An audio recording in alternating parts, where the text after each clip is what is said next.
Hello, future officers. This is Jay Rohila, and I welcome you all to Simply Crack. So, इस lecture में हम पूरी economics revise करेंगे जो जो मेन टॉपिक्स हैं जैसे कि मैक्रो और micro economics, sector of economics, national income, 5 year plans, tax and inflation, external sector of India and poverty and unemployment. ये सारे टॉपिक्स यहाँ पे हम कवर करेंगे। स्टार्ट करते हैं माइक्रो और मैक्रो इकोनॉमिक्स से। ठीक है। सो स्टार्ट करते हैं वर्ल्ड वॉर 2 से, या फिर वर्ल्ड वॉर 1 खत्म हो गया था। जर्मनी जो है वो बिल्कुल डूब चुकी थी, और तभी मतलब ये aftershocks of world war 1 पूरी दुनिया में झेले जा रहे थे। ठीक है। 19 लेट 1920s में, लेट 1920s मतलब 1928-29 के अंदर क्या होता है, ग्रेट डिप्रेशन आता है यूएसए के अंदर। ठीक है, द ग्रेट डिप्रेशन आता है 1929, 1920, 1930 में भी। ठीक है, ग्रेट डिप्रेशन जो है 1930 तक भी चलता है। 29 में सबसे ज्यादा इम्पैक्ट पड़ता है ग्रेट डिप्रेशन का। सो यहाँ पे स्टडीज करी जाती हैं इकोनॉमिक्स के थ्रू। बहुत सारे इकोनॉमिस्ट जो होते हैं वो स्टडीज करते हैं कि भाई कैसे मार्केट फोर्सेस जो है वो इम्पैक्ट करती हैं हमारी लाइफ के बारे में। जो इकोनॉमिक फोर्सेस हैं वो लेमन की लाइफ को सबसे ज्यादा इम्पैक्ट करती हैं। सो एक इकोनॉमिस्ट हुए जॉन मेरार्ड कीन्स। ठीक है, जॉन मेरार्ड कीन्स बहुत बड़े इकोनॉमिस्ट हुए, और इनको ही बोलते हैं हम father of macroeconomics. Macroeconomics में इन्होंने क्या बोला, इन्होंने ये बताया कि कैसे society as a large market और अदर लार्ज सिस्टम पे डिपेंड करके बिहेव करती है। देखो, मैक्रो इकोनॉमिक्स की जो स्थापना है वो जॉन मैड कीन्स ने कर दी थी। इन्होंने क्या बोला कि भाई मैक्रो इकोनॉमिक्स का मतलब है जो सारा सिस्टम है, इकोनॉमिक सिस्टम, पॉलिटिकल सिस्टम, ये एज अ लार्ज जो है वो काम कर रहा है, एज अ लार्ज काम कर रहा है। ठीक है। सिंपल भाषा में अगर हम समझे, मैक्रो इकोनॉमिक्स अगर एक फॉरेस्ट है, ठीक है, मैक्रो इकोनॉमिक्स अगर एक फॉरेस्ट है, तो माइक्रो इकोनॉमिक्स जो है वो उसके अंदर की ट्रीज है। मतलब समझ में आया कि जब हम सारे सिस्टम को एक साथ जोड़ के देख रहे हैं तो हम उसको मैक्रो इकोनॉमिक्स का पार्ट दे रहे हैं। अगर हम सिंपली एक एक सेक्टर की बात कर रहे हैं तो हम माइक्रो इकोनॉमिक्स की बात कर रहे हैं। जैसे कि अगर हम इंडिया की जीडीपी के बारे में बात कर रहे हैं तो वो हो गई हमारी मैक्रो इकोनॉमिक्स। लेकिन अगर हम बात करें कि भाई ऑटोमोबाइल सेक्टर क्या कर रहा है या फिर एविएशन सेक्टर क्या कर रहा है, तो ये हो गया हमारा माइक्रो इकोनॉमिक्स। मैक्रो इकोनॉमिक्स जो होती है वो पूरे कंट्री की इकोनॉमी के बारे में बात करती है। लेकिन माइक्रो इकोनॉमिक्स जो किसके बारे में बात करती है, कस्टमर के बारे में बात कर रही है। ठीक है, माइक्रो इकोनॉमिक्स जो है वो कस्टमर के बारे में बात करती है, कस्टमर की क्या प्रेफरेंस है, कैसा कस्टमर है, प्रोडक्ट जो है वो चलेगा कि नहीं चलेगा। तो माइक्रो इकोनॉमिक्स क्या हुआ, ये बॉटम्स अप अप्रोच है। ठीक है, कि ये नीचे से ऊपर जा रही है। लेकिन मैक्रो इकोनॉमिक्स क्या है, हमने सबसे बड़ा वाला हिस्सा सबसे पहले लिया है। तो ये क्या है, टॉप डाउन अप्रोच है ये, टॉप डाउन अप्रोच है ये। ठीक है, तो ये नाम से ही समझ में आ जाता है। वैसे तो माइक्रो और मैक्रो जो है वो ग्रीक वर्ड से आते हैं, ग्रीक वर्ड से आते हैं। मैक्रो का मतलब होता है बड़ा, माइक्रो का मतलब होता है छोटा। ठीक है, नेक्स्ट आते हैं हम सेक्टर्स ऑफ इकोनॉमी में। भाई, इकोनॉमी का क्या मतलब है भाई, कि भाई पैसे का आदान प्रदान होना है। ठीक है, पैसा बनना है, पैसा के ऊपर ही सारी इकोनॉमी खड़ी हुई है। सो 3 सेक्टर्स में हमने बांटा हुआ है मेजरली। एक हो गया हमारा प्राइमरी सेक्टर। ठीक है, प्राइमरी सेक्टर कौन सा होता है, जो कि हमारा खेती बाड़ी हो गया, एग्रीकल्चर हो गया, या फिर एनिमल रियरिंग हो गया, फिशरीज हो गया, माइनिंग हो गया। ये सारा का क्या, ये सारे के सारे चीजें कहाँ पे आती है, प्राइमरी सेक्टर के अंदर, जहाँ पे हम डायरेक्टली नेचुरल रिसोर्सेज से काम कर रहे हैं। ठीक है, नेचुरल रिसोर्सेज को हम डायरेक्टली यूज कर रहे हैं। वो आ गया हमारा प्राइमरी सेक्टर के अंदर। Agriculture, oil exploration, mining, fisheries, animal husbandry, ये क्या है, हमारा प्राइमरी सेक्टर है। और इसको क्या बोलते हैं, जो इकोनॉमी, जिस इकोनॉमी में प्राइमरी सेक्टर मेजर होता है उसको बोलते हैं एग्रेरियन इकोनॉमी, एग्रेरियन इकोनॉमी। ठीक है, तो आजादी से पहले इंडिया क्या था, एग्रेरियन इकोनॉमी था, क्योंकि मेजर आउटपुट जो था वो प्राइमरी सेक्टर से आता था। ठीक है, देन आ गया हमारा सेकेंडरी सेक्टर। सेकेंडरी सेक्टर था भाई इंडस्ट्रियल इकोनॉमी के लिए। ठीक है, इंडस्ट्रियल इकोनॉमी बोलते हैं सेकेंडरी सेक्टर वालों को, जिसका सेकेंडरी सेक्टर स्ट्रांग होता है उसको बोलते हैं इंडस्ट्रियल इकोनॉमी। इंडस्ट्रियल इकोनॉमी का मतलब क्या है कि यहाँ पर मैन्युफैक्चरिंग हो रही है। ठीक है, यहाँ पे मैन्युफैक्चरिंग बहुत अच्छे से हो रही है। जो नेचुरल रिसोर्सेज प्राइमरी सेक्टर वालों ने लिए हैं, अब उसको मैन्युफैक्चर करने की बारी आ गई है। ठीक है, फैक्ट्री लगाने की बारी आ गई है, इंडस्ट्रीज लगाने की बारी आ गई है। जो वेस्टर्न डेवलप्ड नेशंस हैं, उन्होंने बहुत बढ़िया ग्रोथ करी। सबसे पहले वो भी प्राइमरी सेक्टर के ही अधीन आते थे, लेकिन फिर इंडस्ट्रियल रेवोल्यूशन हुआ और उसके बाद वेस्टर्न कंट्रीज ने अपनी प्राइमरी सेक्टर को सेकेंडरी सेक्टर में तब्दील किया और बड़ी बड़ी फैक्ट्रीज लगाई, इंडस्ट्रीज लगाई, मैन्युफैक्चरिंग स्टार्ट करी। और उनका जो more than half of national income जो है वो सेकेंडरी सेक्टर से आने लगी, तो वो क्या बन गई, industrial economy. Then tertiary sector, जिस भी कंट्री का more than 55% of income, national income जो है वो टर्शरी सेक्टर से आए, उसको क्या बोलेंगे, सर्विस इकोनॉमी बोलेंगे भाई। सो आज की डेट में इंडिया क्या है, ना तो वो प्राइमरी इकोनॉमी है, ना वो सेकेंडरी इकोनॉमी है। इंडिया जो है वो सर्विस इकोनॉमी है, क्योंकि more than 50% of national income जो है वो टर्शरी सेक्टर से आता है। अब टर्शरी सेक्टर के एग्जांपल्स क्या क्या हैं, जैसे कि education, health care, banking, communication, ये सारे किस में आते हैं, टर्शरी सेक्टर के अंदर आते हैं। अब टर्शरी सेक्टर जो है उसको सब पार्ट में डिवाइड करते हैं भाई, दो सब पार्ट हैं इसके। एक है भाई क्वाटरनरी और दूसरा है क्वीनरी। क्वाटरनरी कौन सा है, नॉलेज सेक्टर है भाई हमारा। क्वाटरनरी जो होता है वो है हमारा नॉलेज सेक्टर। नॉलेज सेक्टर में आता है जैसे कि एजुकेशन हो गया, रिसर्च एंड डेवलपमेंट हो गया। और क्वीनरी में क्या है, जहाँ पे सब टॉप डिसीजन जहाँ पे मिलते हैं, जहाँ पे मेजर डिसीजन बनते हैं, जैसे कि कंपनीज के टॉप सीईओज हो गए, टॉप डायरेक्टर्स हो गए, या फिर टॉप ब्यूरोक्रेट्स, मंत्री, ये किस में आ गए, क्वीनरी सेक्टर के अंदर। नेक्स्ट आ गया हमारा topic market economy. So market economy का क्या मतलब है भाई, एक बहुत बड़े इकोनॉमिस्ट हुए,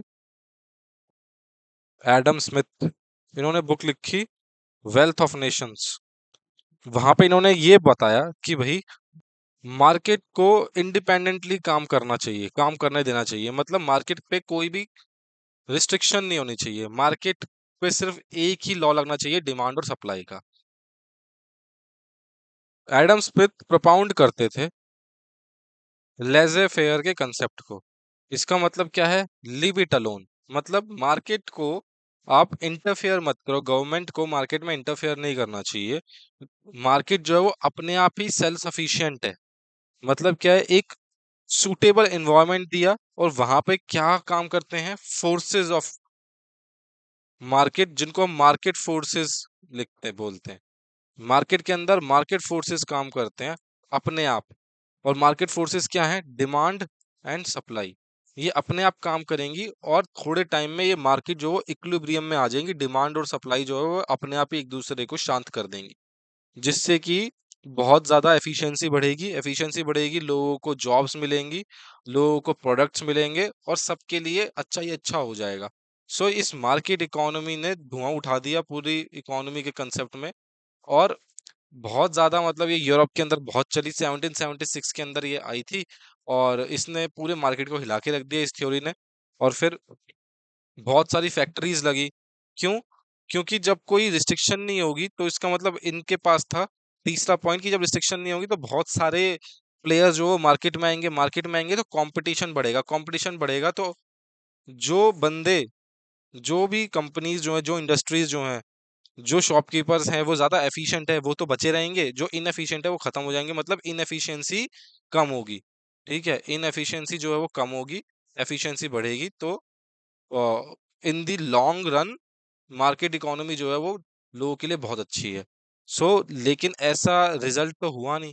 इससे क्या हो रहा था, अमीर और अमीर बन रहे थे, गरीब और गरीब बन रहे थे। देन कार्ल मार्क्स साहब आए। कार्ल मार्क्स लेके आए भाई नॉन मार्केट इकोनॉमी। इन्होंने बोला भाई मार्केट इकोनॉमी तो पुअर को और पुअर करे जा रही है। मार्केट इकोनॉमी एक इलीट कंसेप्ट है, ये कैपिटलिस्ट का कंसेप्ट है। कार्ल मार्क्स बोलता था कि हमें चाहिए सोशलिज्म, हमें चाहिए नॉन मार्केट इकोनॉमी। गवर्नमेंट जो है वो लोगों की चुनी हुई होती है, तो चुनी हुई सरकार जो है उनको अपना चेहरा दिखाना है लोगों को, तो चुनी हुई सरकार जो है लोगों के लिए काम करेगी। तो कार्ल मार्क्स ने बोला कि मार्केट में को ऐसा खुला नहीं छोड़ सकते कि वो कुछ भी कैसा भी प्रोडक्ट बनाए। मार्केट इकोनॉमी इकोनॉमी को ऐसा रखना है कि सरकार के वश में रहे, सरकार के बस में हो, और सरकार जो है वो जो चाहे वो प्रोडक्ट बनवाएगी, और वो कौन से प्रोडक्ट बनवाएगी जो कि लोगों को जरूरत होगी, और फिर मार्केट में क्या होगा, वही प्रोडक्ट आएंगे जो कि लोगों की जरूरत होगी। लोगों की जरूरत वाले प्रोडक्ट बनेंगे तो फिर क्या होगा, गरीबी कम होगी और लोगों में खुशहाली आएगी। तो ये था नॉन मार्केट इकोनॉमी का कंसेप्ट। दो मेजर फिलोसफीज इससे बाहर आई। एक हो गई हमारी सोशलिस्ट इकोनॉमी, और सोशलिस्ट इकोनॉमी का जो एप्लीकेशन किया या फिर एग्जीक्यूशन किया वो हमारा कम्युनिज्म। ठीक है, communist economy. Non market economy को और क्या क्या बोल सकते हैं कि हम स्टेट इकोनॉमी, क्योंकि स्टेट इसको वर्क कर रही है, स्टेट चला रही है। या फिर कमांड इकोनॉमी, या फिर सेंट्रली प्लान्ड इकोनॉमी,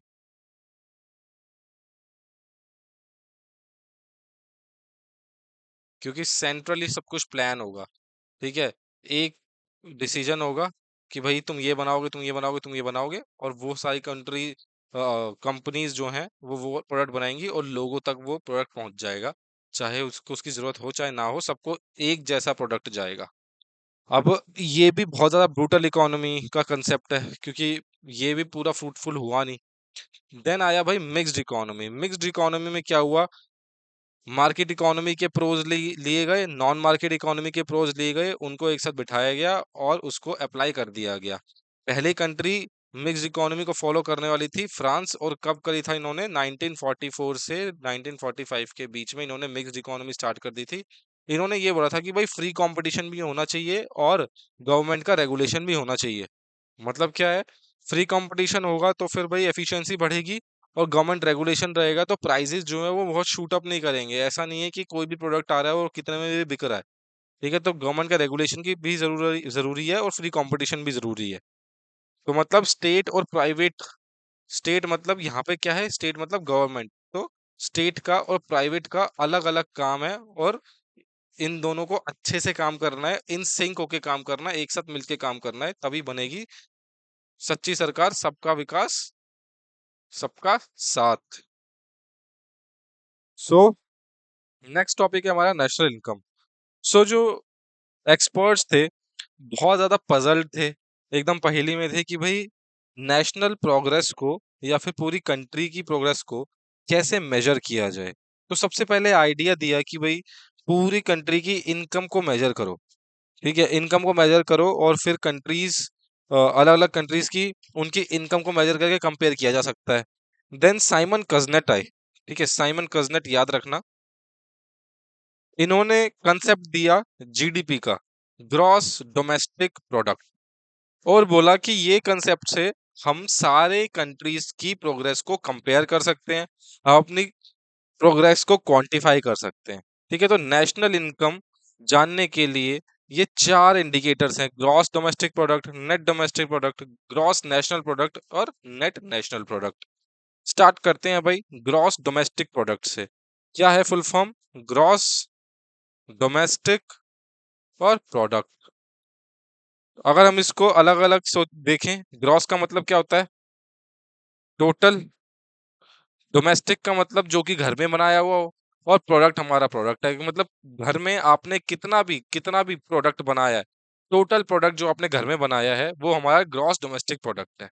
ठीक है, तो यही कंसेप्ट है जीडीपी का भी, कि भाई सारे फाइनल गुड्स और सर्विसेज जो भी कंट्री के बाउंड्री के अंदर बन रही हैं एक साल के पीरियड में, वो हमारा ग्रॉस डोमेस्टिक प्रोडक्ट है। तो यहाँ पर हमें मेन मेन चीजें क्या दिमाग में रखनी है, कि भाई सिर्फ फाइनल गुड्स हैं यहाँ पर, इंटरमीडिएट गुड्स यहाँ पर नहीं काउंट होते, क्योंकि इंटरमीडिएट गुड्स अगर आप काउंट करोगे तो वो डबल काउंटिंग में आ जाएंगे। जैसे कि आप एग्जांपल ले सकते हैं, आपने वुड वुड लिया, कारपेंटर को वुड बेचा गया। ठीक है, कारपेंटर ने वुड का क्या बना दिया, टेबल बनाई। अब जिस प्राइस के अंदर वुड बेचा गया था वो 50 रुपए था, टेबल खरीदी गई कितने में, 100 रुपए के अंदर। ठीक है, टेबल 100 रुपए में खरीदी गई। अब देखो ग्रॉस डोमेस्टिक प्रोडक्ट में अगर हम इन दोनों इसकी ऐड कर देंगे वैल्यू तो ये हो जाएगा 150 रुपए। लेकिन प्रोडक्ट जो था वो तो टेबल ही था। ठीक है, वुड तो कंज्यूम हो गई इसके अंदर। तो हम क्या कर रहे हैं, इसको अलग से काउंट कर रहे हैं इसके अंदर। ठीक है, 150 के अंदर ये वुड की वैल्यूएशन भी काउंट हो रही है, जो कि गलत है, क्योंकि 50 रुपीज जो है वो तो, जो कारपेंटर था वो तो इनपुट दे रहा है 50 रुपीज का, तभी तो वो 100 रुपए में बेच रहा है, तभी तो वो 40 रुपए में बेच नहीं रहा है ना, क्योंकि इसको प्रॉफिट कमाना है। तो डबल काउंटिंग ना हो, इस वजह से इंटरमीडिएट गुड्स को काउंट या वैल्यूएट नहीं करते ग्रॉस डोमेस्टिक प्रोडक्ट के अंदर। इंडिया में ये जो 1 साल का पीरियड है, ये कैलकुलेट कहाँ से होता है? 1 अप्रैल से 31 मार्च तक। और ये जो फॉर्मूला है, ये फॉर्मूला आपसे पूछा जा सकता है, ठीक है, ये फॉर्मूला आपसे पूछा जा सकता है, पहले भी पूछा गया है। CIG x-m, CIG x-m, ठीक है, इसको अगर आपको एकदम से याद करना होता है ना, तो हम ऐसे करते हैं CIG x-m, ठीक है, या फिर CIG x भी कर देते हैं। सी का क्या मतलब है?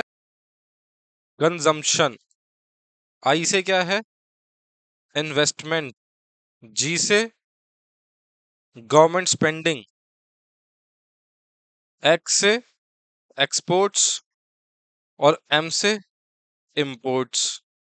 तो मतलब जीडीपी में क्या क्या कैलकुलेट हो रहा है कि भाई आपने कितना कंजम्पशन किया है, कितना कंजम्पशन किया है, कितनी इन्वेस्टमेंट करी है, गवर्नमेंट ने कितनी स्पेंडिंग करी है, फिर इंपोर्ट्स कितने आए हैं, बाहर से चीजें जो हैं वो इंपोर्ट्स आई हैं, तो इसका मतलब आपने पैसे भेजे होंगे, है ना, इंपोर्ट्स में पैसे भेजना होता है हमको, तो इंपोर्ट्स को क्या करना पड़ेगा? माइनस करना पड़ेगा। देन आपने एक्सपोर्ट्स कितने करें, कि भाई एक्सपोर्ट्स जब आप कर रहे हैं तो पैसा आपको मिलेगा, तो एक्सपोर्ट्स को प्लस कर देना है, तो CIG x-m। नेक्स्ट एक चीज होती है अब डेप्रिसिएशन, ठीक है, इकोनॉमिक्स में क्या होता है? डेप्रिसिएशन लगाना पड़ता है। डेप्रिसिएशन का मतलब होता है कि भाई हर साल दर साल चीजों की वैल्यू घटती है। जैसे कि आपने कार आज 2024 में ली थी 10 लाख रुपए की, ठीक है, 2024 के अंदर आपने 10 लाख रुपए की कार खरीद ली। 2025 में जब आप ये कार जो है वो अगर बेचना चाहोगे, तो क्या आप 10 लाख में दे पाओगे? नहीं दे पाओगे। आप उसको 8 लाख में दे सकते हो, 6 लाख में दे सकते हो, मतलब क्या है, 1 साल में इसकी वैल्यूएशन जो है वो 2 लाख रुपए कट गई, 2 लाख रुपए कम हो गई, तो मतलब क्या हो गया? ये डेप्रिशिएट हो गया, ठीक है। तो चीजों में क्या लगता है? डेप्रिसिएशन लगता है। तो ग्रॉस के अंदर, किसी भी ग्रॉस चीज के अंदर, ग्रॉस क्या होता है? टोटल। किसी भी ग्रॉस के अंदर अगर हम डेप्रिसिएशन माइनस कर देते हैं तो आ जाता है नेट, ठीक है। नेट का क्या मतलब होता है? ग्रॉस में से डेप्रिसिएशन आपने माइनस कर देना, ये होता है हमारा ग्रॉस, ये होता है हमारा नेट, ठीक है। तो नेट डोमेस्टिक प्रोडक्ट का मतलब क्या है? नेट डोमेस्टिक प्रोडक्ट का क्या मतलब है कि आपने ग्रॉस डोमेस्टिक प्रोडक्ट में से डेप्रिसिएशन माइनस कर दिया, तो आ गया आपका नेट डोमेस्टिक प्रोडक्ट। नेक्स्ट आ गया हमारा ग्रॉस नेशनल प्रोडक्ट। जैसे होता था जीडीपी, उसी के आधार पे आपको ये समझना पड़ेगा कि ग्रॉस नेशनल प्रोडक्ट क्या होता है। देखो हमने ग्रॉस डोमेस्टिक प्रोडक्ट में क्या किया था? डोमेस्टिक का मतलब क्या था कि जो भी चीजें हमारे भारत में बन रही है, ठीक है, हमारे प्यारे भारत में जो भी चीजें बन रही है हम उसको कैलकुलेट करते थे। अब हमारे प्यारे भारत में तो भाई दूसरी कंपनीज भी आई हुई हैं, जैसे कि बाहर से बाहर के बैंक्स यहाँ पे काम कर रहे हैं, ठीक है, जैसे डच बैंक हो गया, या फिर एलन सोली, बहुत सारे बाहर के ब्रांड जो है वो इंडिया के अंदर बिजनेस कर रहे हैं। अब वो इंडिया के अंदर बिजनेस कर रहे हैं, इंडिया के अंदर अगर वो प्रोडक्ट बना रहे हैं, तो इसका मतलब क्या है? वो बन तो इंडिया में ही रही है चीजें, तो हमें उसको अपनी जीडीपी के अंदर लेना पड़ेगा, वो ग्रॉस डोमेस्टिक प्रोडक्ट में लेना पड़ेगा, ठीक है। लेकिन वो कंट्रीज तो बाहर, जो कंपनीज हैं वो तो बाहर की कंट्रीज की हैं, तो क्या वो बाहर वाली कंट्रीज जो हैं वो इनको अपने ग्रॉस डोमेस्टिक प्रोडक्ट में दिखाती हैं? तो वो नहीं दिखाती। जैसे कि हमारी भी कंपनीज हैं, रिलायंस है, ठीक है, अडानी की कंपनीज हैं, जो कि बाहर ऑपरेट कर रही हैं, ठीक है, ऑस्ट्रेलिया के अंदर माइनिंग कर रही हैं, इलेक्ट्रिसिटी पहुंचा रहे हैं, अफ्रीका के अंदर हमारे प्रोजेक्ट्स हैं, ठीक है। तो वहां पर क्या हो रहा है कि हमारी भी कंट्री, हमारी जो कंपनीज है वो बाहर इन्वेस्टमेंट कर रही है, पैसा कमा रही है, सो वो जो भी चीजें इंडिया के बाहर हो रही है वो जीडीपी में आ नहीं रहा है, तो फिर हम उसको कहाँ कैलकुलेट कर रहे हैं? वो हम कैलकुलेट कर रहे हैं जीएनपी के अंदर, ठीक है। जीएनपी में क्या है? हमारा gross national product. Gross national product का क्या मतलब है कि हमारे जो नेशनल्स हैं, हमारे जो लोग हैं, हमारे लोग चाहे वो दुनिया के किसी भी कोने में हैं, वो जितना पैसा कमा रहे हैं उसको ऐड करना है, ठीक है, उसको ऐड करना है तो हमारा आ जाएगा ग्रॉस नेशनल प्रोडक्ट। तो इसका मतलब क्या है, अगर अडानी की कंपनी जो है वो ऑस्ट्रेलिया के अंदर काम कर रही है, वो साउथ अफ्रीका के अंदर काम कर रही है, वो यूएसए के अंदर काम कर रही है, तो जो भी वो आउटपुट ला रही है, ठीक है, उसको हम जीडीपी में नहीं कैलकुलेट करेंगे, उसको हम क्या कहाँ पे कैलकुलेट करेंगे, ग्रॉस नेशनल प्रोडक्ट में, जीएनपी में। सो ग्रॉस नेशनल प्रोडक्ट क्या है कि भाई जीडीपी लिया और उसको उसमें ऐड कर दिया कि इनकम फ्रॉम अब्रॉड, ठीक है, बाहर की इनकम ऐड कर दी जीडीपी के अंदर, तो हमारा क्या आ गया, ग्रॉस नेशनल प्रोडक्ट। अब देखो, ये जो इनकम फ्रॉम अब्रॉड होगी, इसमें क्या क्या चीज आती होगी कि भाई कंप यहाँ वाली कंपनीज बाहर होगी, जैसे इंडिया की कंपनीज जो है वो बाहर से कमा रही हैं, और इंडिया के अंदर जो कंपनीज है, ठीक है, इंडिया के अंदर जो कंपनीज है वो जो बाहर की कंपनीज है, जो बाहर की कंपनीज है उनका हमने माइनस करना पड़ेगा। ठीक है, जो फॉरेन कंपनीज जो है वो हमारा माल, हमारा पैसा जो है बाहर लेके जा रही हैं, और इंडिया की कंपनीज पैसा अंदर लेके आ रही हैं। सो इंडिया के केस में क्या होता है, ये वाली जो मात्रा है वो इस वाली मात्रा से कम होती है, ये वाली क्वांटिटी कम होती है। इंडिया इंडिया की कंपनीज उतना पैसा नहीं लेके जाती, नहीं लेके आती, जितना फॉरेन कंपनीज जो हैं इंडिया से बाहर ले जाती हैं। सो क्या हुआ, ये ओवरऑल नेगेटिव में चला गया, ये ओवरऑल नेगेटिव में चला गया। इसकी वजह से इंडिया के अंदर जीएनपी का क्या फॉर्मूला रहता है, जीडीपी माइनस में आ जाता है, ये इनकम फ्रॉम अब्रॉड। ठीक है, और अब ये तीन चीजें भी ग्रॉस नेशनल प्रोडक्ट में आती है कि प्राइवेट रेमिटेंसेस। इसका क्या मतलब है, अब ट्रैवलर, बहुत सारे लोग जो है वो बाहर काम करने चले जाते हैं, ठीक है, यूएस का H1B वीजा लिया और उसके बाद यूएस के अंदर काम करने चले गए, या फिर गल्फ के अंदर काम करने चले गए, गल्फ कंट्रीज में, ओमान में, कतर में, दुबई में काम करने चले गए। अब वहां पे वो काम कर रहे हैं तो इंडिया को वो पैसा भेजते हैं, अपने घर वालों को वो पैसा भेजते हैं, तो जितना वो पैसा भेज रहे हैं उनको क्या बोलते हैं, प्राइवेट रेमिटेंसेस। देन आ गया इंटरेस्ट ऑन एक्सटर्नल लोन्स। हमारे जो बैंक्स हैं, हमारे बैंक्स जो हैं वो बाहर की कंपनीज को या फिर बाहर के नेशनल्स को लोन दे रहे हैं, लोन में उनको इंटरेस्ट मिल रहा है। सो जो बाहर से इंटरेस्ट आ रहा है इन लोन्स का, उसको भी हमें ऐड कर देना है। देन थर्ड आ गया हमारा एक्सटर्नल ग्रांट्स। एक्सटर्नल ग्रांट्स किसको मिलता है, ये गवर्नमेंट को मिलते हैं प्रोजेक्ट्स उठाने के लिए। जैसे कि फॉर एग्जांपल ले लो कि भाई जापान ने इंडिया को बुलेट ट्रेन बनाने के लिए 1 लाख करोड़ रुपए जो है वो ग्रांट में दे दिए। ठीक है, ग्रांट का मतलब है कि ये वापस नहीं करना है, इसका कुछ भी वापस नहीं करना है। ग्रांट का मतलब होता है कि भाई दान दे दिया, ठीक है, तो उसका कुछ वापस नहीं करना है। तो ये तीन चीजें जो है वो ग्रॉस नेशनल प्रोडक्ट के अंदर ऐड हो जाती हैं। अब ग्रॉस आ गया, ग्रॉस नेशनल प्रोडक्ट आ गया, तो नेट नेशनल प्रोडक्ट भी आ गया। नेट नेशनल प्रोडक्ट बहुत आसान है कि भाई जीएनपी के अंदर हमने डेप्रिसिएशन माइनस कर दिया, या फिर जीएनपी क्या था हमारा, GDP plus income from abroad, तो इसके अंदर से डेप्रिसिएशन माइनस कर दिया। ठीक है, तो ये आ गया हमारा नेट नेशनल प्रोडक्ट। अब इंडिया के केस में ये बहुत इंपॉर्टेंट है, ये क्वेश्चन आ जाता है कि कौन सा नेशनल इनकम है। देखिए, इंडिया के केस में जीडीपी, जीएनपी, एनएनपी और एनडीपी, इनमें से कौन सा नेशनल इनकम है, तो नेट नेशनल प्रोडक्ट जो है वो हमारी नेशनल इनकम बताता है इकोनॉमी की। ठीक है, नेशनल इनकम यही बताता है, एनएनपी हमारा नेशनल इनकम है। यहाँ पे भी कभी इंडियन डॉक्यूमेंट के अंदर नेट नेशनल इनकम के बारे में बात हो रही होगी, इसका मतलब वो नेट नेशनल प्रोडक्ट के बारे में बात हो रही है। ठीक है, वहां पे जीडीपी, एनडीपी, जीएनपी की बात नहीं हो रही होती है। नेशनल इनकम का मतलब क्या है, नेट नेशनल प्रोडक्ट। अब नेट नेशनल प्रोडक्ट को अगर हमने टोटल पॉपुलेशन से डिवाइड कर दिया तो क्या आ जाएगा हमारे पास, पर कैपिटा इनकम, कि भाई एक आदमी के पास कितनी इनकम है। अब दो चीजें यहाँ पे आती हैं, मार्केट प्राइस और फैक्टर कॉस्ट। ठीक है, इकोनॉमी के अंदर एक चीज आती है, फैक्टर्स ऑफ प्रोडक्शन।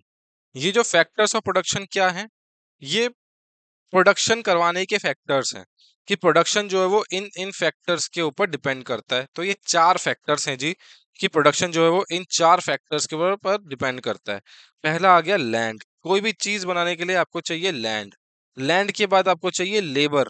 ठीक है, कोई भी चीज के लिए बनाने के लिए आपको क्या चाहिए, लेबर। देन पैसा चाहिए आपको, कैपिटल, कोई भी चीज बनाने के लिए आपको कैपिटल चाहिए। और देन आपको चाहिए एंटरप्रेन्योरशिप। ठीक है, तो ये चार चीजें आपको चाहिए होती है फैक्टर्स ऑफ प्रोडक्शन में। सो फैक्टर कॉस्ट क्या करती है? फैक्टर कॉस्ट का मतलब है कि इन चारों में जितना भी आपका पैसा लग रहा है, इन चार फैक्टर्स प्रोडक्शन में जितना भी पैसा लग रहा है, उसको आपने प्लस कर दिया किसके साथ? सब्सिडीज के साथ। जो भी सरकार आपको सब्सिडी दे रही है उसको प्लस कर दिया, और जो आप टैक्सेस दे रहे हो उसको माइनस कर दिया। तो ये आ जाती है आपकी फैक्टर कॉस्ट, कि भाई आपकी फैक्टर कॉस्ट कितनी है। ठीक है, ये आपकी आ गई फैक्टर कॉस्ट, की भाई फैक्टर्स ऑफ प्रोडक्शन की कॉस्ट निकाल लो, जो भी आपको गवर्नमेंट सब्सिडीज दे रही है वो प्लस कर दो, जो आप टैक्सेस दे रहे हो वो आप माइनस कर दो। ठीक है, तो आपकी आ गई फैक्टर कॉस्ट। देन आ गया भाई मार्केट प्राइस। मार्केट प्राइस क्या है? कि भाई कॉस्ट ऑफ प्रोडक्शन या फिर फैक्टर कॉस्ट तो है ही है, फैक्टर कॉस्ट के अंदर नेट इनडायरेक्ट टैक्सेस को प्लस करना है। यहाँ पे हमने टैक्सेस को माइनस किया था, अब यहाँ पे क्या है? नेट इनडायरेक्ट टैक्सेस को प्लस करना है। नेट इनडायरेक्ट टैक्सेस का क्या मतलब है? नेट इनडायरेक्ट टैक्सेस का मतलब है, सबसे पहले तो आप ये देखो ये इनडायरेक्ट है। इनडायरेक्ट मतलब इनडायरेक्ट टैक्सेस के बारे में बात हो रही है। दो टैक्सेस, दो टाइप के टैक्स होते हैं, डायरेक्ट टैक्स और इनडायरेक्ट टैक्स। डायरेक्ट टैक्स जो होता है वो कंज्यूमर डायरेक्टली गवर्नमेंट को पे करता है, और इनडायरेक्ट टैक्स क्या होता है? जैसे कि जीएसटी हो गया, आपने पेमेंट किसको करी? किसी भी दुकानदार को, कि आपने 3,000 की चीज ली, 3,000 में 18% का जीएसटी लगा के उसने आपको बिल थमा दिया। तो आपने क्या किया? पूरी की पूरी 3300 रुपए की कॉस्ट जो है वो आपने उसको दे दी। आपने 3300 रुपए पेमेंट किसको करी? शॉपकीपर को। क्यों क्यों? लेकिन क्या वो सारा का सारा पैसा उसके पास जा रहा है? नहीं जा रहा है, उसके पास तो सिर्फ 3,000 रुपए जा रहे हैं। बाकी जो 18% जीएसटी लगा है वो तो गवर्नमेंट के पास जा रहा है। लेकिन क्या आपने डायरेक्टली गवर्नमेंट को पेमेंट करा? नहीं, आपने पेमेंट किसको किया? शॉपकीपर को किया। तो ये जीएसटी क्या है? इनडायरेक्ट टैक्स है। सो मार्केट प्राइस में क्या होता है कि फैक्टर कॉस्ट के अंदर आपने नेट इनडायरेक्ट टैक्सेस को प्लस कर दिया बस। तो आपके आ गए मार्केट प्राइस। और मार्केट मार्केट प्राइस का मतलब क्या है? कि भाई मार्केट में कितने प्राइस की चीज मिल रही है वो। ठीक है, मार्केट में कितने प्राइस की वो चीज मिल रही है, वो हमारा आ गया मार्केट प्राइस। बहुत ही क्रूड वे है समझने का। और क्योंकि मार्केट के अंदर इनडायरेक्ट टैक्सेस लगते हैं, तो हमने इनडायरेक्ट टैक्सेस को क्या कर दिया? प्लस कर दिया। देन ये सारी की सारी चीजें जो हमने अभी तक पढ़ी है ना, ये समरी है। जीडीपी एट फैक्टर कॉस्ट क्या होगा? जीडीपी एट मार्केट प्राइस, और माइनस कर दिया नेट इनडायरेक्ट टैक्सेस, तो आ गया फैक्टर कॉस्ट वाली GDP. Then NDP at factor cost क्या क्या है? एनडीपी एट मार्केट प्राइस, इसमें से माइनस कर दिया भाई नेट इनडायरेक्ट टैक्सेस। ठीक है, तो हमारा आ गया net domestic product at factor cost. तो ये सारी की सारी चीजें हैं। और नेशनल इनकम आपको याद रखनी है क्या है हमारी? Net national product at factor cost को हम क्या बोलते हैं? National income. ठीक है, net national product at factor cost. Then भाई दो चीजें आती हैं हमारी, प्रोडक्ट टैक्स और प्रोडक्शन टैक्सेस। ठीक है, नाम से ही आपको समझ जाना चाहिए प्रोडक्ट टैक्स क्या है। जो किसी प्रोडक्ट पे लग रहा है, जैसे कि आपने चेयर खरीदी, ठीक है, तो चेयर के ऊपर जीएसटी लग रहा है, तो क्या आ गया? प्रोडक्ट का टैक्स। ठीक है, लेकिन चेयर को बनाने के लिए लैंड लगी, ठीक है, लैंड के ऊपर स्टैंप ड्यूटी लगी। ठीक है, तो ये स्टैंप ड्यूटी क्या है भाई? ये लैंड क्या था? प्रोडक्शन के अंदर काम आता है लैंड, और इसके ऊपर टैक्स लग रहा है, तो इसका मतलब ये क्या हो गया? हमारा प्रोडक्शन टैक्स हो गया। कि मतलब फैक्टर्स और प्रोडक्शन पे अगर टैक्स लग रहा है तो वो आ गया हमारा प्रोडक्शन टैक्स। अगर प्रोडक्ट पे टैक्स लग रहा है तो वो आ गया हमारा प्रोडक्ट टैक्स। बहुत ही आसान आसान है ये समझना। एग्जाम्पल्स में आपको बता देता हूँ। सब प्रोडक्ट टैक्सेस में ये सारे एग्जांपल्स हैं। जीएसटी हो गया, एक्साइज ड्यूटी हो गया, service tax, sales tax, import और एक्सपोर्ट ड्यूटी। ये सारे क्या है? हमारे प्रोडक्ट टैक्सेस हैं। ये सारे प्रोडक्ट्स पे लगते हैं। देन जो फैक्टर्स प्रोडक्शन पे लग रहे हैं वो क्या है? हमारे प्रोडक्शन टैक्सेस। जैसे कि स्टैम्प ड्यूटी, लैंड रेवेन्यू के ऊपर हम लैंड रेवेन्यू देते हैं। देन रजिस्ट्रेशन फीस होती है। बहुत बार अलग अलग तरीके की फीस देनी पड़ती है अपने कंपनी को रजिस्टर करवाने के लिए, तो वो हमारी रजिस्ट्रेशन फीस हो गई। देन भाई एक चीज होती है जीडीपी डिफ्लेटर। अब देखो हर साल इन्फ्लेशन होता है। इन्फ्लेशन से क्या होगा? एग्जाम्पल मैं आपको देता हूँ। आज आपने 100 चेयर बनाई, एक कंपनी ने 100 चेयर बनाई, और एक चेयर जो थी वो 100 रुपए की थी। ठीक है, तो इस साल की जीडीपी कितनी हुई? बहुत एग्जांपल ये है कि सिर्फ चेयर बन रही है इस कंट्री के अंदर। ये रेड कंट्री है, लाल कंट्री है, ये रेड कंट्री है, इसके अंदर सिर्फ चेयर बन रही है, 100 चेयर बन रही है, तो कितनी कितनी जीडीपी हुई उसकी? 10,000 रुपए इसकी जीडीपी हुई। ये 2023 का था। देन ये जो अगले साल हुआ 2024 में, इन्होंने क्या किया? इन्होंने 100 चेयर बनाई, लेकिन इन्फ्लेशन की वजह से 120 रुपए की चेयर बनी। सो ये क्या हुई, 12,000 रुपए की इनकी जीडीपी हो गई। लेकिन क्या क्या जीडीपी रियल में बढ़ी है? जीडीपी का बढ़ना होता है मतलब आउटपुट बढ़ रहा है। जीडीपी अगर रियल में बढ़ती है तो इसका मतलब वो बताती है कि भाई कंट्री का आउटपुट बढ़ रहा है। लेकिन क्या कंट्री का आउटपुट बढ़ रहा है? 2023 के अंदर भी वो उतनी चेयर बना रहा था, 2024 के अंदर भी वो उतनी ही चेयर बना रहा था। लेकिन उनको पैसे बढ़ गए, क्यों? इन्फ्लेशन की वजह से पैसे बढ़ गए। सो यहाँ पर क्या हुआ, ये जो जीडीपी है ये इन्फ्लेट होके दिख रही है हमको। ठीक है, जीडीपी क्या हो रही है, इन्फ्लेट होके दिख रही है, मतलब फूली हुई दिख रही है। लेकिन एक्चुअली में अगर हम इनको पिछला वाला इसी रेट से अगर हम इसको मल्टीप्लाई करें, इसी रेट में इसको हम एडजस्ट करें, तो आज की डेट में भी जीडीपी कितनी है, 10,000 रुपए की इनकी जीडीपी है आज भी। ठीक है।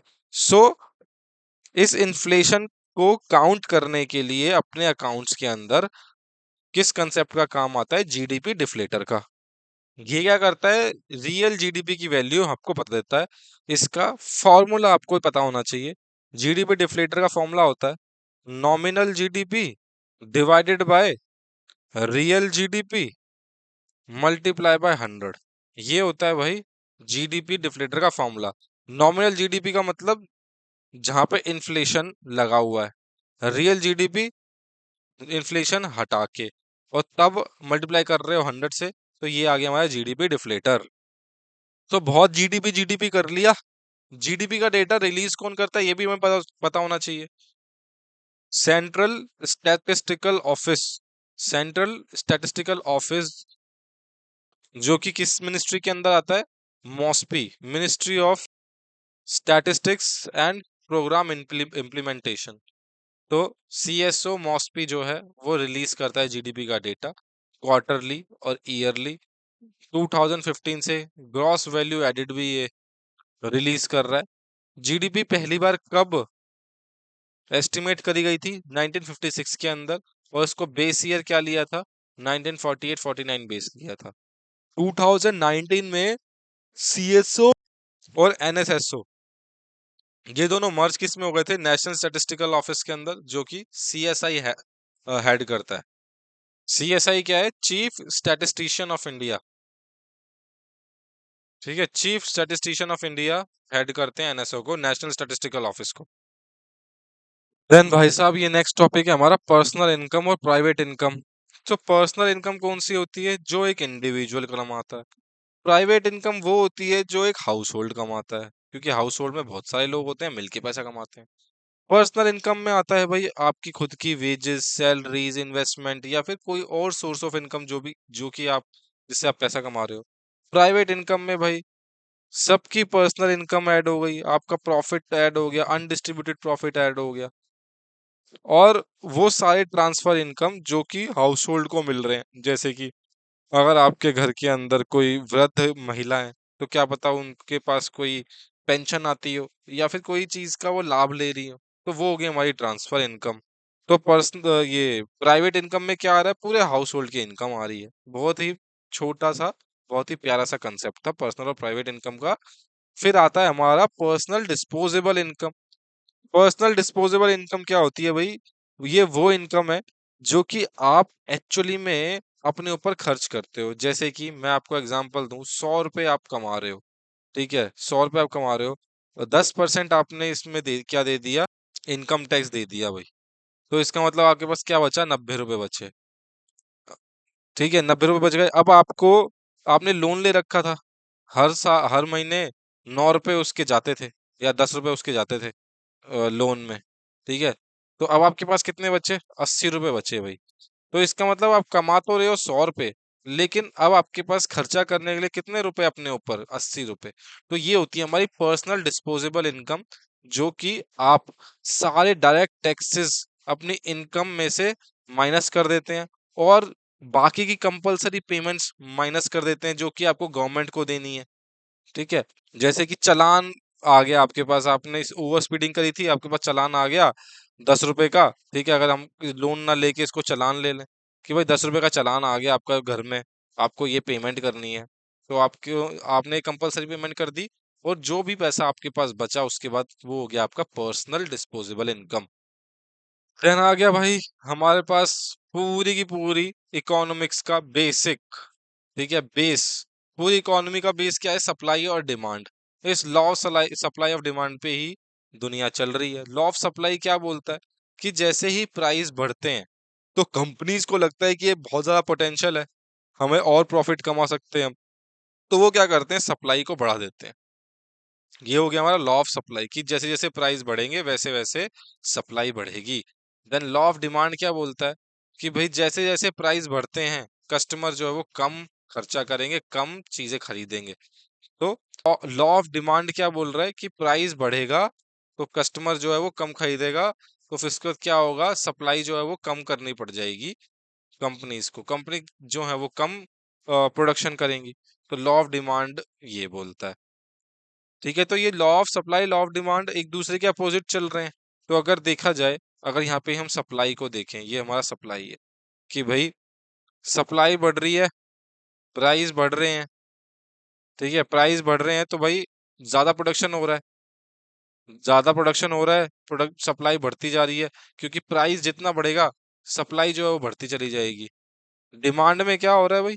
प्राइस बहुत ज्यादा है तो प्रोडक्शन जो है वो क्या है? कम है, प्रोडक्शन कम है। क्योंकि प्राइस कम है क्योंकि वो सॉरी प्राइस ज्यादा है ना, प्राइस ज्यादा है तो प्रोडक्शन जो है वो कम होगा क्योंकि लोग जो है वो कम खरीदेंगे। प्राइस ज्यादा है तो लोग कम खरीदेंगे। यहाँ पे प्राइस जो है वो बिल्कुल कम है। ठीक है, यहाँ पे प्राइस जो है बिल्कुल कम है तो लोग ज्यादा डिमांड कर रहे हैं, तो ज्यादा प्रोडक्शन हो रहा है।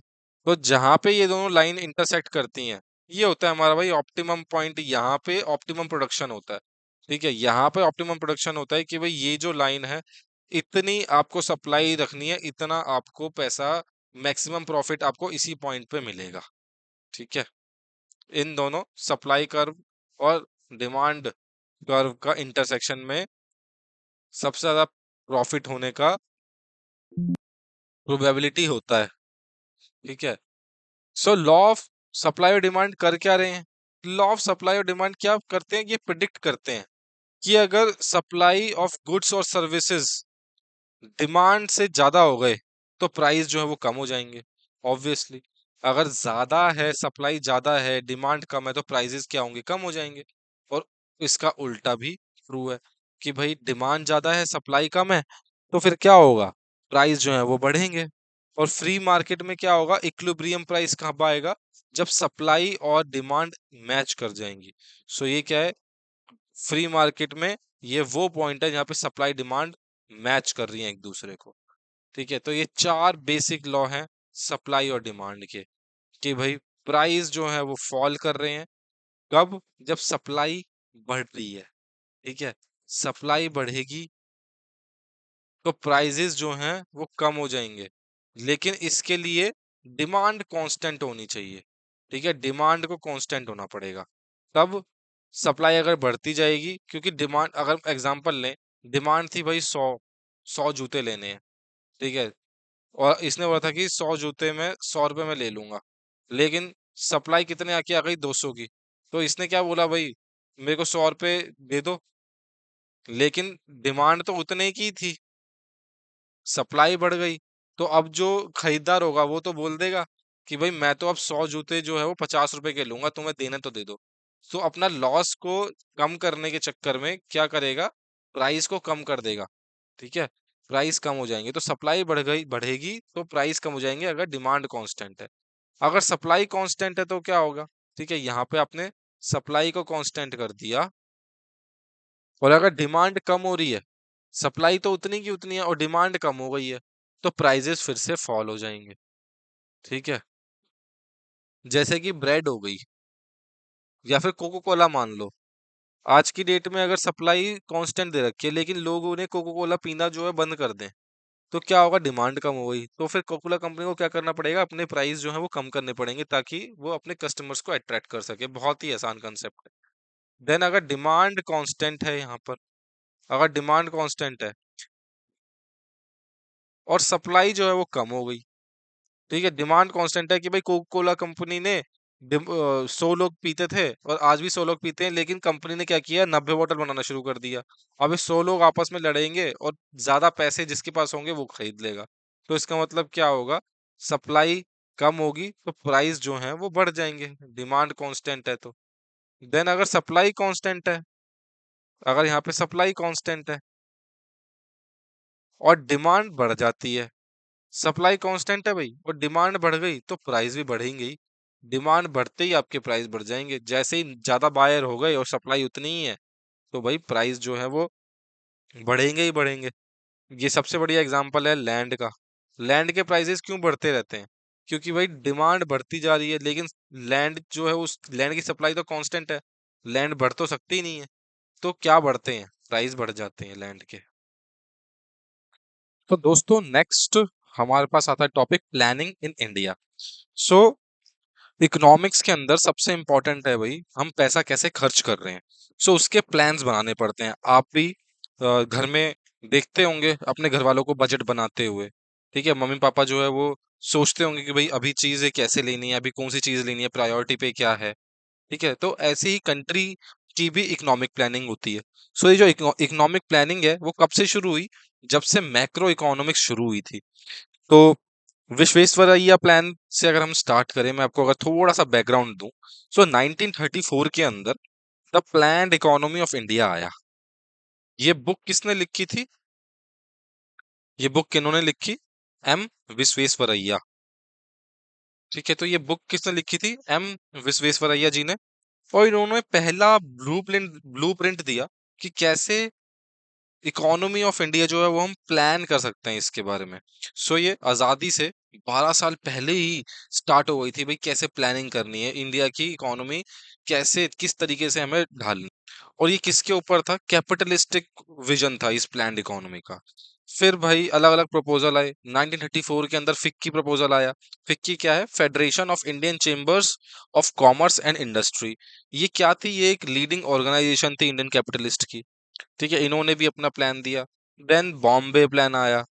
बॉम्बे प्लान भी कैपिटलिस्टिक था। फिर गांधीयन प्लान भी आया भाई 1944 के अंदर। और इसके अंदर जो है गांधीयन प्लान के अंदर एक समावेशी इकोनॉमिक स्ट्रक्चर का आइडिया दिया गया कि भाई हमें विलेज लेवल तक इंक्लूजन दिखाना है, कि भाई डेवलपमेंट तब होती है, सबका विकास तभी होगा जब सबका साथ होगा। तो गांधीयन प्लान में एक इंक्लूसिविटी की बात बोली गई। लेकिन 1947 के अंदर इंडिया आजाद हुआ। हमारे फर्स्ट प्राइम मिनिस्टर बने श्री जवाहरलाल नेहरू। ठीक है, जवाहरलाल नेहरू हमारे first prime minister of India बने। सो फर्स्ट प्राइम मिनिस्टर जो थे वो सोशलिस्टिक लीनिंग के थे। उनको सोशलिस्टिक प्रिंसिपल जो थे वो ज्यादा पसंद थे। तो उन्होंने कहा कि सबका विकास कैसे होगा, जैसे जोसेफ स्टैलिन कर रहे हैं। ठीक है, जोसेफ स्टैलिन जो थे वो फर्स्ट पर्सन थे जिन्होंने 5 ईयर प्लान जो है वो सोवियत यूनियन के अंदर स्टार्ट किया था। कौन से ईयर में? 1928 में। और 5 ईयर प्लान जो थे वो रशिया में एकदम कमाल कर रहे थे। रशिया की इकोनॉमी उस टाइम पे बूम कर रही थी। देखो 1928 के अंदर ये वही साल है जो मैंने आपको बताया था ग्रेट इकोनॉमिक डिप्रेशन। अब यूएस का स्टेट जो है वो क्रम्बल कर रहा था। कैपिटलिस्टिक सिस्टम जो है क्रम्बल कर रहा था, वो ढहता जा रहा था, ग्रेट इकोनॉमिक डिप्रेशन आ रहा था। और उसी टाइम पे रशिया का राइज हो रहा था, राइज ऑफ रशिया। ठीक है, तो ये हमेशा ये रहता है अगर रशिया राइज करता है तो यूएसए जो है वो फॉल करता है। सो उस टाइम पे रशिया राइज कर रहा था 1928 में, बूम कर रही है इकोनॉमी, और दूसरी तरफ कैपिटलिस्ट इकोनॉमी मार खा रही थी। तो ये प्रैक्टिस बनी कि जो 5 ईयर प्लान्स हैं वो बहुत ज्यादा प्रो डेवलपमेंट है, आप डेवलपमेंट कर सकते हो। सो इंडिया जो है वो यूएसएसआर से इंस्पायर हो गया और उसके बाद इन्होंने अपने खुद के 5 ईयर प्लान्स जो है वो स्टार्ट करे। सो क्वेश्चंस यहाँ से हमारे पूछे जाते हैं कभी कभी। ठीक है, सो 1951 के अंदर हमारा पहला 1951 के अंदर हमारा पहला फर्स्ट 5 ईयर प्लान हुआ। ठीक है, फर्स्ट 5 ईयर प्लान हमारा 1951 में हुआ। लगातार 5 ईयर प्लान लगाए जा रहे थे, लेकिन थर्ड, फोर्थ, फिफ्थ और सेवंथ इन प्लान्स में ब्रेक लगा था। ठीक है, थर्ड प्लान में जो ब्रेक लगा उसको बोलते हैं हम प्लान हॉलीडे। देन जब फिफ्थ 5 ईयर प्लान का ब्रेक हुआ तो उनको बोला गया rolling plan. Then seventh 5 year plan का जब ब्रेक लगा तो उनको बोला गया भाई एक एक साल में प्लान लेके आए, तो एनुअल प्लान आए। तो यहाँ पे कभी कभी ये पूछ लेते हैं कि भाई किन किन 5 ईयर प्लान में ब्रेक लगा था, तो वो ऑड नंबर है। ठीक है, 3 में 2 प्लस कर दिए 5, 5 में 2 प्लस कर दिए 7। ठीक है, तो ऐसे आपको याद रहेगा कि भाई कैसे कौन कौन से 5 ईयर प्लान्स में ब्रेक लगा था। देन स्टार्ट करते हैं भाई, एक एक करके हम पढ़ते हैं।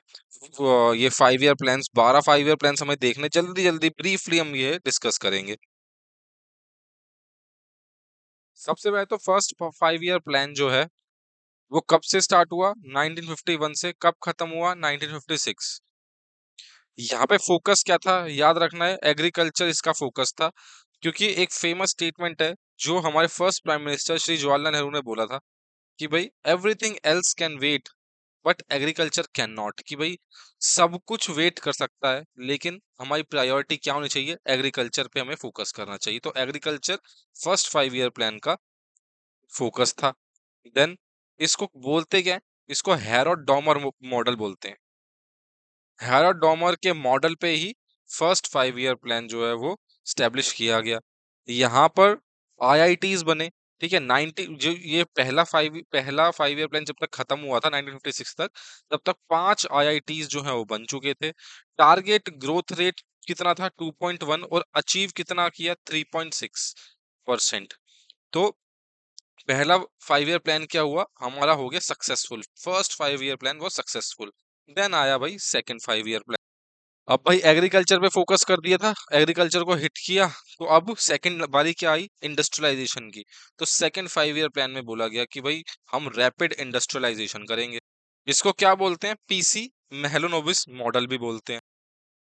और यहाँ पर इंडस्ट्रियलाइजेशन की टेक्निक क्या लगाई गवर्नमेंट ने, कि भाई हम इंपोर्ट्स के ऊपर टैरिफ बढ़ा देंगे, टैक्सेस बढ़ा देंगे, टैरिफ बढ़ा देंगे, ताकि हमारी जो डोमेस्टिक इंडस्ट्रीज हैं उनका डेवलपमेंट हो पाए। तो इंपोर्ट्स में टैरिफ लगा दिए। लेकिन यहाँ पे ये जो प्लान है ये पूरा अच्छे से, मतलब आप इसको हिट ही समझोगे, क्योंकि टारगेट ग्रोथ थी 4.5%, लेकिन एक्चुअल ग्रोथ कितनी हुई, 4.27%। ठीक है, तो जो टारगेट था उसको रीच नहीं कर पाए, लेकिन बहुत हद तक टारगेट जो है वो पूरा हो गया था। देन आ गया हमारा थर्ड 5 ईयर प्लान। ये थर्ड 5 ईयर प्लान को बोलते हैं जॉन सैंडी एंड सुखमई मॉडल। यहाँ पे फोकस क्या था, फिर से एग्रीकल्चर पे, और वीट को हमें उगाना है। ठीक है, थर्ड 5 ईयर प्लान था कि हमें वीट पे फोकस करना है, हमें गेहूं उगाना है। और जैसा कि मैंने आपको बताया था कि थर्ड 5 ईयर प्लान में क्या थे, प्लान हॉलीडेज थे। ठीक है, प्लान हॉलीडेज। क्यों, क्योंकि यहाँ पे पाकिस्तान वॉर हुई, चाइना के साथ वॉर हुई, तो भाई इतनी सारी वॉर होगी तो बिल्कुल प्लान जो है वो फेल होगा ही हमारा। ठीक है, प्लान फेल हो गई तो एक्चुअल ग्रोथ और टारगेट ग्रोथ में बहुत बड़ा डिफरेंस था। टारगेट ग्रोथ थी भाई इस बार 5.6%, लेकिन इतनी सारी वॉर हो गई तो अचीव ग्रोथ कितनी हुई, 2.4%। अब भाई थर्ड 5 ईयर प्लान के दौरान हमने अपने फर्स्ट प्राइम मिनिस्टर को खो दिया। देन फोर्थ 5 ईयर प्लान आया, इसको बोला गया भाई गडगिल फॉर्मूला। ठीक है, गडगिल फॉर्मूला कौन लेके आए, हमारी first women prime minister of India Indira Gandhi. यहाँ पे सबसे इंपॉर्टेंट क्या चीज हुई, 14 बैंक्स का 14 बैंक्स का नेशनलाइजेशन हो गया यहाँ पे। और इंपॉर्टेंट क्या चीज हुई भाई, यहाँ पर एक एक इंपॉर्टेंट चीज और हुई, ग्रीन रेवोल्यूशन। ग्रीन रेवोल्यूशन हुआ। ग्रीन रेवोल्यूशन का क्या मतलब, हाई यील्ड वैरायटी सीड्स लेके आए, फर्टिलाइजर हुआ। और अब पंजाब हरियाणा के अंदर गेहूं की खेती इतनी तेज रैपिडली स्टार्ट हुई कि भाई इतना ज्यादा गेहूं हमने पैदा करना शुरू कर दिया कि पूरी इंडिया की पॉपुलेशन को अब भुखमरी से मरना नहीं पड़ रहा था। टारगेट ग्रोथ थी भाई 5.6%, लेकिन एक्चुअल ग्रोथ कितनी हुई, कम रह गई, 3.3% रही। देन 3.3% रही तो भाई नेक्स्ट आ गया हमारा फिफ्थ 5 ईयर प्लान। अच्छा, सबसे पहले क्या होगा यहाँ पर, कि फिर से यहाँ पर ब्रेक आ जाएगा 5 ईयर प्लान में। ठीक है, क्यों, क्योंकि 1978 में क्या हुआ, तख्ता पलट हो गया। ठीक है, इंदिरा गांधी नेशनल इलेक्शन हार गई, मोरारजी देसाई जो हैं वो नए प्रधानमंत्री बने, और मोरारजी देसाई ने फिफ्थ 5 ईयर प्लान को खत्म कर दिया। फिफ्थ 5 ईयर प्लान का मेन फोकस क्या था भाई, गरीबी हटाओ। ठीक है, गरीबी हटाओ था फिफ्थ 5 ईयर प्लान का सबसे बड़ा मोटो। तो ये याद रखना है, बहुत बार एक क्वेश्चन पूछा जाता है गरीबी हटाओ वाला। देन यहाँ पर स्टार्ट हुआ मिनिमम नीड्स प्रोग्राम। ठीक है, कि लोगों की मिनिमम नीड्स को पूरा करना है।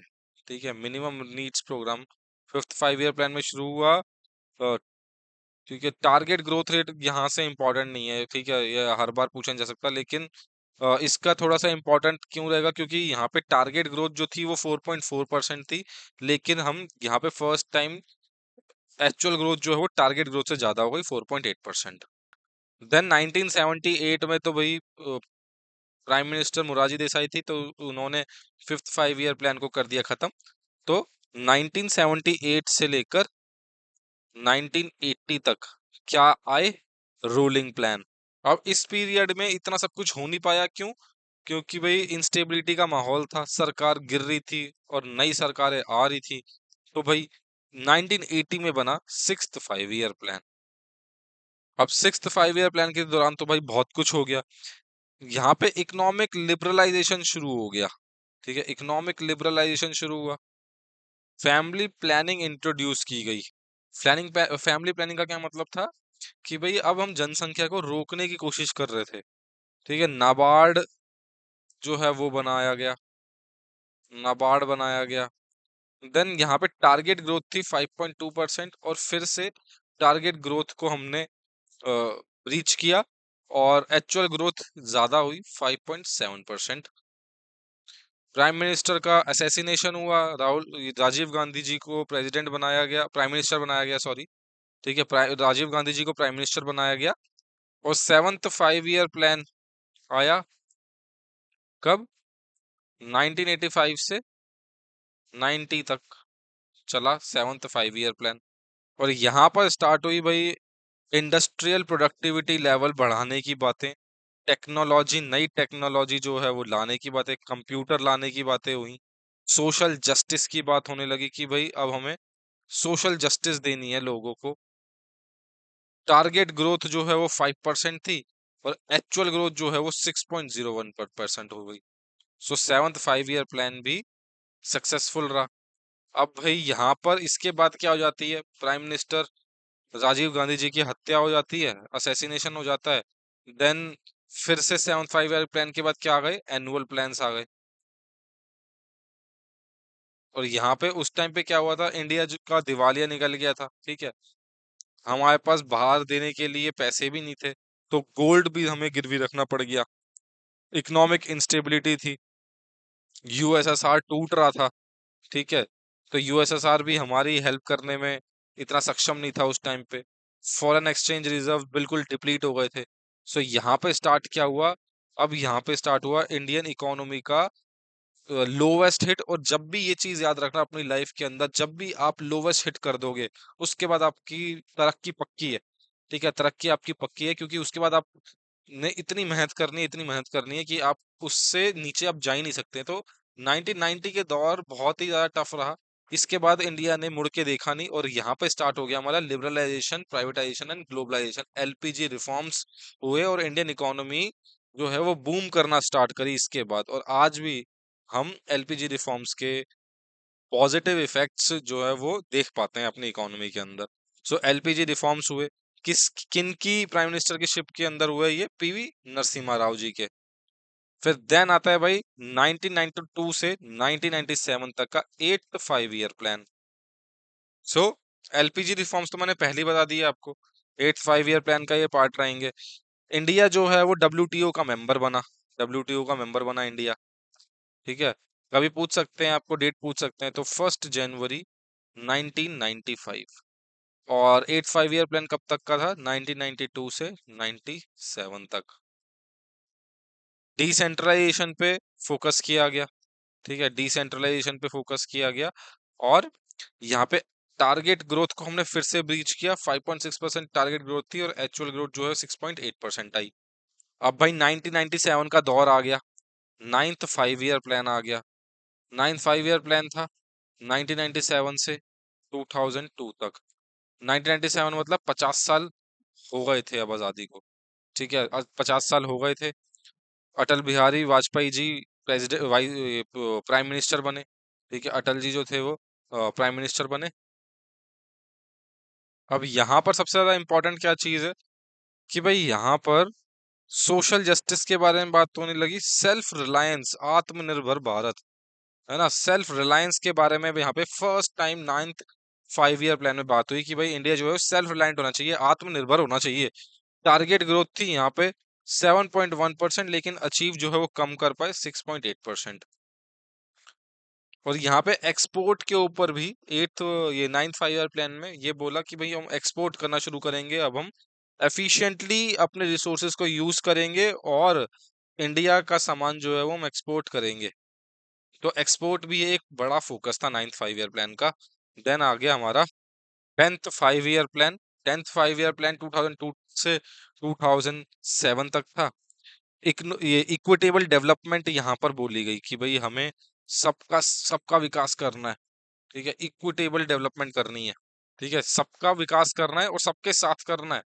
ठीक है, इंक्लूसिव होनी चाहिए ग्रोथ, सबका साथ सबका विकास होना चाहिए, इंक्लूसिव ग्रोथ, इक्विटेबल डेवलपमेंट, सबका साथ सबका विकास।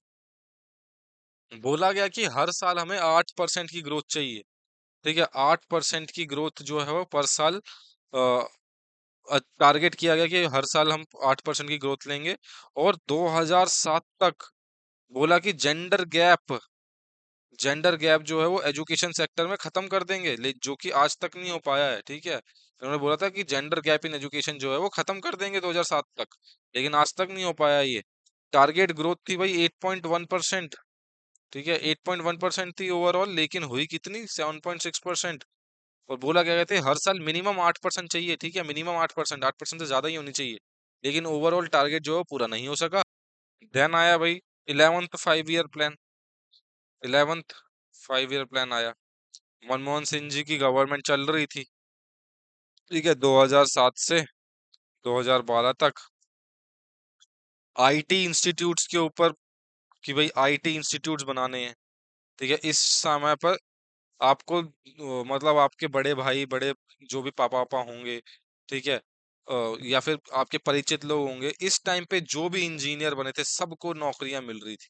ठीक है, यहाँ पे इंजीनियरिंग का बूम आ गया था भाई इस टाइम पे कि इंडिया में इंजीनियरिंग कॉलेजेस खुल रहे हैं, आईटी इंस्टीट्यूट्स खुल रहे हैं, आईटी के अंदर बहुत ज्यादा बातें होने लगी। ठीक है, बहुत ज्यादा बूम आया। Right to education act pass किया गया 2009 के अंदर। ठीक है, राइट टू एजुकेशन एक्ट 2009 के अंदर पास किया गया। ठीक है, फिर बोला गया कि रैपिड और मोर इंक्लूसिव ग्रोथ करनी है। ठीक है, रैपिड ग्रोथ करनी है, लेकिन इंक्लूसिव तरीके से, rapid and more inclusive growth. ठीक है, rapid and more inclusive growth करनी है। और बोला कि भाई क्लीन ड्रिंकिंग वाटर देंगे 2009 तक, जो कि आज तक नहीं हो पाया। सबको क्लीन ड्रिंकिंग वाटर आज तक मिला नहीं है। ठीक है, देन टारगेट रेट था भाई, टारगेट ग्रोथ थी 9%, हो कितनी पाई, 8%। देन भाई आया हमारा 12th 5 ईयर प्लान। ठीक है, ये हमारा लास्ट 5 ईयर प्लान है, क्योंकि इसके बाद 5 ईयर प्लान्स को मोदी जी ने कर दिया बाय बाय। ठीक है, 2017 तक ये था। और इन्होंने बोला कि भाई faster, more inclusive and sustainable growth करनी है। ठीक है, तो सस्टेनेबल ग्रोथ की बात स्टार्ट हो गई। और क्या क्या बोला गया कि भाई सारे विलेजेस के अंदर इलेक्ट्रिसिटी दे देंगे। टारगेट ग्रोथ जो था वो 9% था। ठीक है, ठीक है, टारगेट ग्रोथ इनिशियली 9% था, लेकिन उसके बाद टारगेट ग्रोथ को 8% बोल दिया गया 12th 5 ईयर प्लान के लिए। और 2017 में 5 ईयर प्लान को कर दिया बाय बाय। ठीक है, प्लानिंग कमीशन को कर दिया बाय बाय।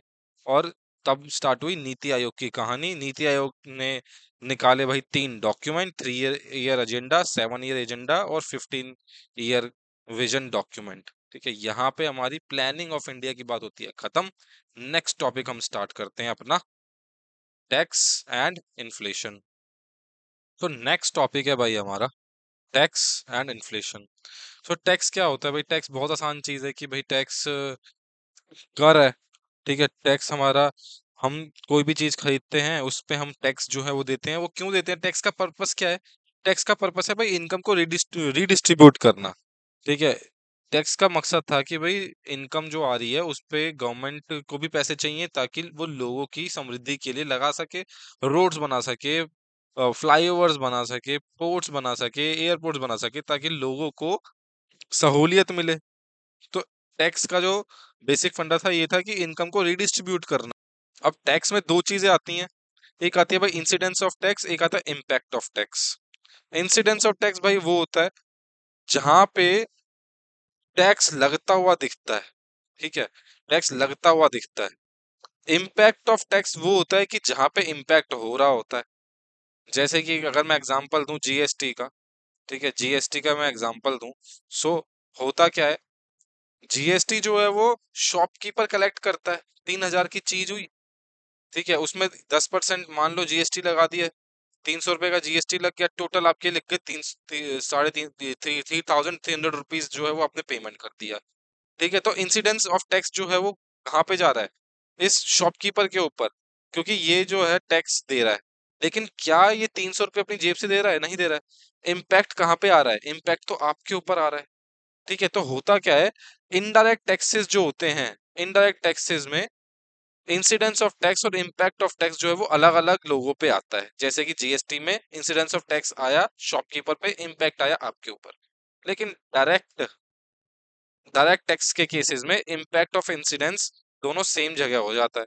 जैसे कि इनकम टैक्स हो गया, भरना भी आपको है, इम्पैक्ट भी आपको ही पड़ रहा है। तो ये हो गया भाई इंसिडेंस ऑफ टैक्स और इम्पैक्ट ऑफ टैक्स के बारे में। देन दो टाइप के टैक्स कौन से होते हैं, जैसे अभी हमने देखा डायरेक्ट टैक्स और इनडायरेक्ट टैक्स, जहां पे आप ही पेमेंट कर रहे हो और आप ही टैक्स भर रहे हो, इम्पैक्ट भी आपके ऊपर जा रहा है और इंसिडेंस भी आप ही के ऊपर हो रहा है, तो वो हो गया डायरेक्ट। लेकिन जहां पे इंसिडेंस अलग है, इम्पैक्ट अलग है, तो वो इनडायरेक्ट हो गया। इनडायरेक्ट जैसे कि जीएसटी, डायरेक्ट जैसे कि इनकम टैक्स। एग्जांपल आप देख लेते हैं, डायरेक्ट टैक्स के क्या एग्जांपल है, income tax, corporate tax, security transaction tax, estate tax, wealth tax. देखो डायरेक्ट टैक्स क्या करता है, इन्फ्लेशन को रोकता है। ठीक है, इन्फ्लेशन को रोकता है, क्योंकि अगर इनकम पे ज्यादा टैक्स लग जाएगा तो आप क्या करोगे, कम खर्च करने की कोशिश करोगे, कम खर्च करोगे तो इन्फ्लेशन कम हो जाएगा। ठीक है, कॉर्पोरेट टैक्स में भी ऐसे ही होगा कि अगर जो टैक्स आप पे डायरेक्ट लग जा रहा है तो आप कम खर्च करोगे, कम खर्च करोगे तो इन्फ्लेशन जो है वो रुक जाएगा। देन इनडायरेक्ट टैक्स क्या आ गया, GST, custom duty, central excise duty, service tax, sales tax, value added tax. ये कहाँ पे आ रहा है, ये शॉपकीपर दे रहा है, ठीक है, या फिर किसी बिजनेस का ओनर दे रहा है। लेकिन इनडायरेक्टली दे रहा है, वो डायरेक्टली क्या कर रहा है, आपकी जेब से ही जा रहा है। जीएसटी, कस्टम ड्यूटी आप ही पेमेंट कर रहे हो, क्योंकि भाई वो तो आपके बिल के अंदर ही चढ़ा के दे देगा। तो इनडायरेक्ट टैक्स क्या करता है कि इन्फ्लेशन को प्रमोट करता है। जैसे कि पहले 10% जीएसटी लगता था, अब 12% जीएसटी लगने लग गया किसी चीज पे, तो क्या हो जाएगा, उसका रेट बढ़ जाएगा। रेट बढ़ जाएगा तो इसका मतलब इन्फ्लेशन बढ़ जाएगा। ठीक है, पहले 100 रुपए की चीज में 10% टैक्स लगता था, 110 रुपए की मिलती थी। अब क्या हुआ, 100 रुपए की चीज में 12% टैक्स लगने लग गया, तो वो 112 रुपए की हो गई। तो क्या हुआ, 2 रुपए बढ़ गए। 2 रुपए बढ़ गए मतलब इन्फ्लेशन हो गया। तो इनडायरेक्ट टैक्सेस से इन्फ्लेशन कब बढ़ता है, और डायरेक्ट टैक्सेस से इन्फ्लेशन जो है वो रुकता है। सो इन्फ्लेशन की हम बात करे जा रहे, तो इन्फ्लेशन क्या है भाई, इन्फ्लेशन तो सिर्फ प्राइस राइज है। ठीक है, दामों का बढ़ने को बोलते हैं इन्फ्लेशन, की भाई आज जो चीज 10 रुपए की थी कल 12 रुपए की हो गई, आज दूध जो में 60 रुपए का मिल रहा था कल 62 का था, आज की डेट में 71 का दूध है तो कल 72 का हो गया, 73 का हो गया, तो वो क्या हो गया, इन्फ्लेशन।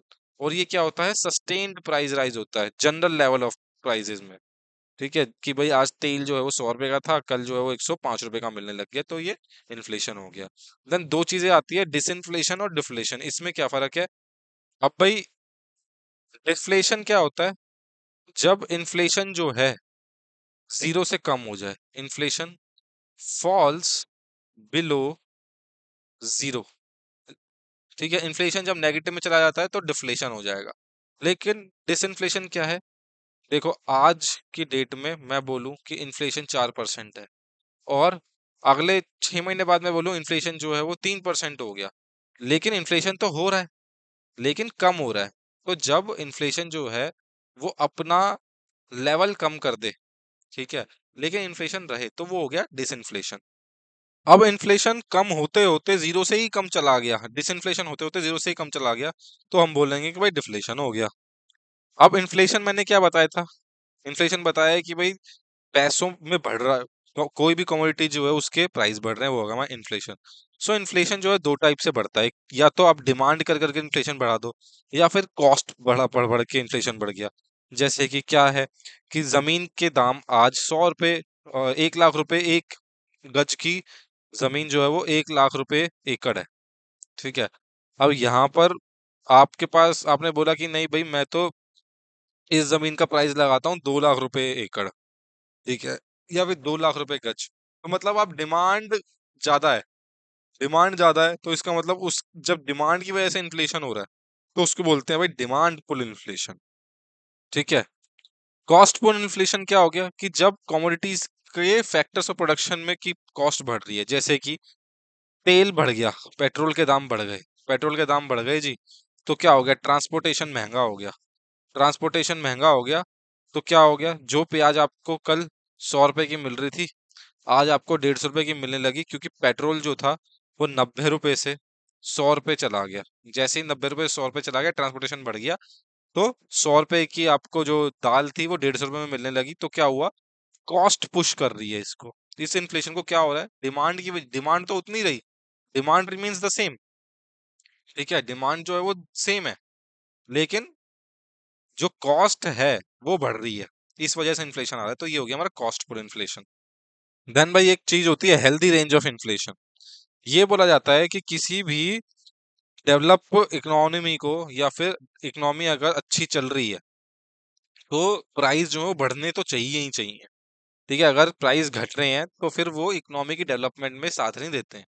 एक healthy rate of range of inflation जो है वो माना गया है कि 2% से लेकर 6% के बीच का जो इन्फ्लेशन होता है वो अच्छा होता है।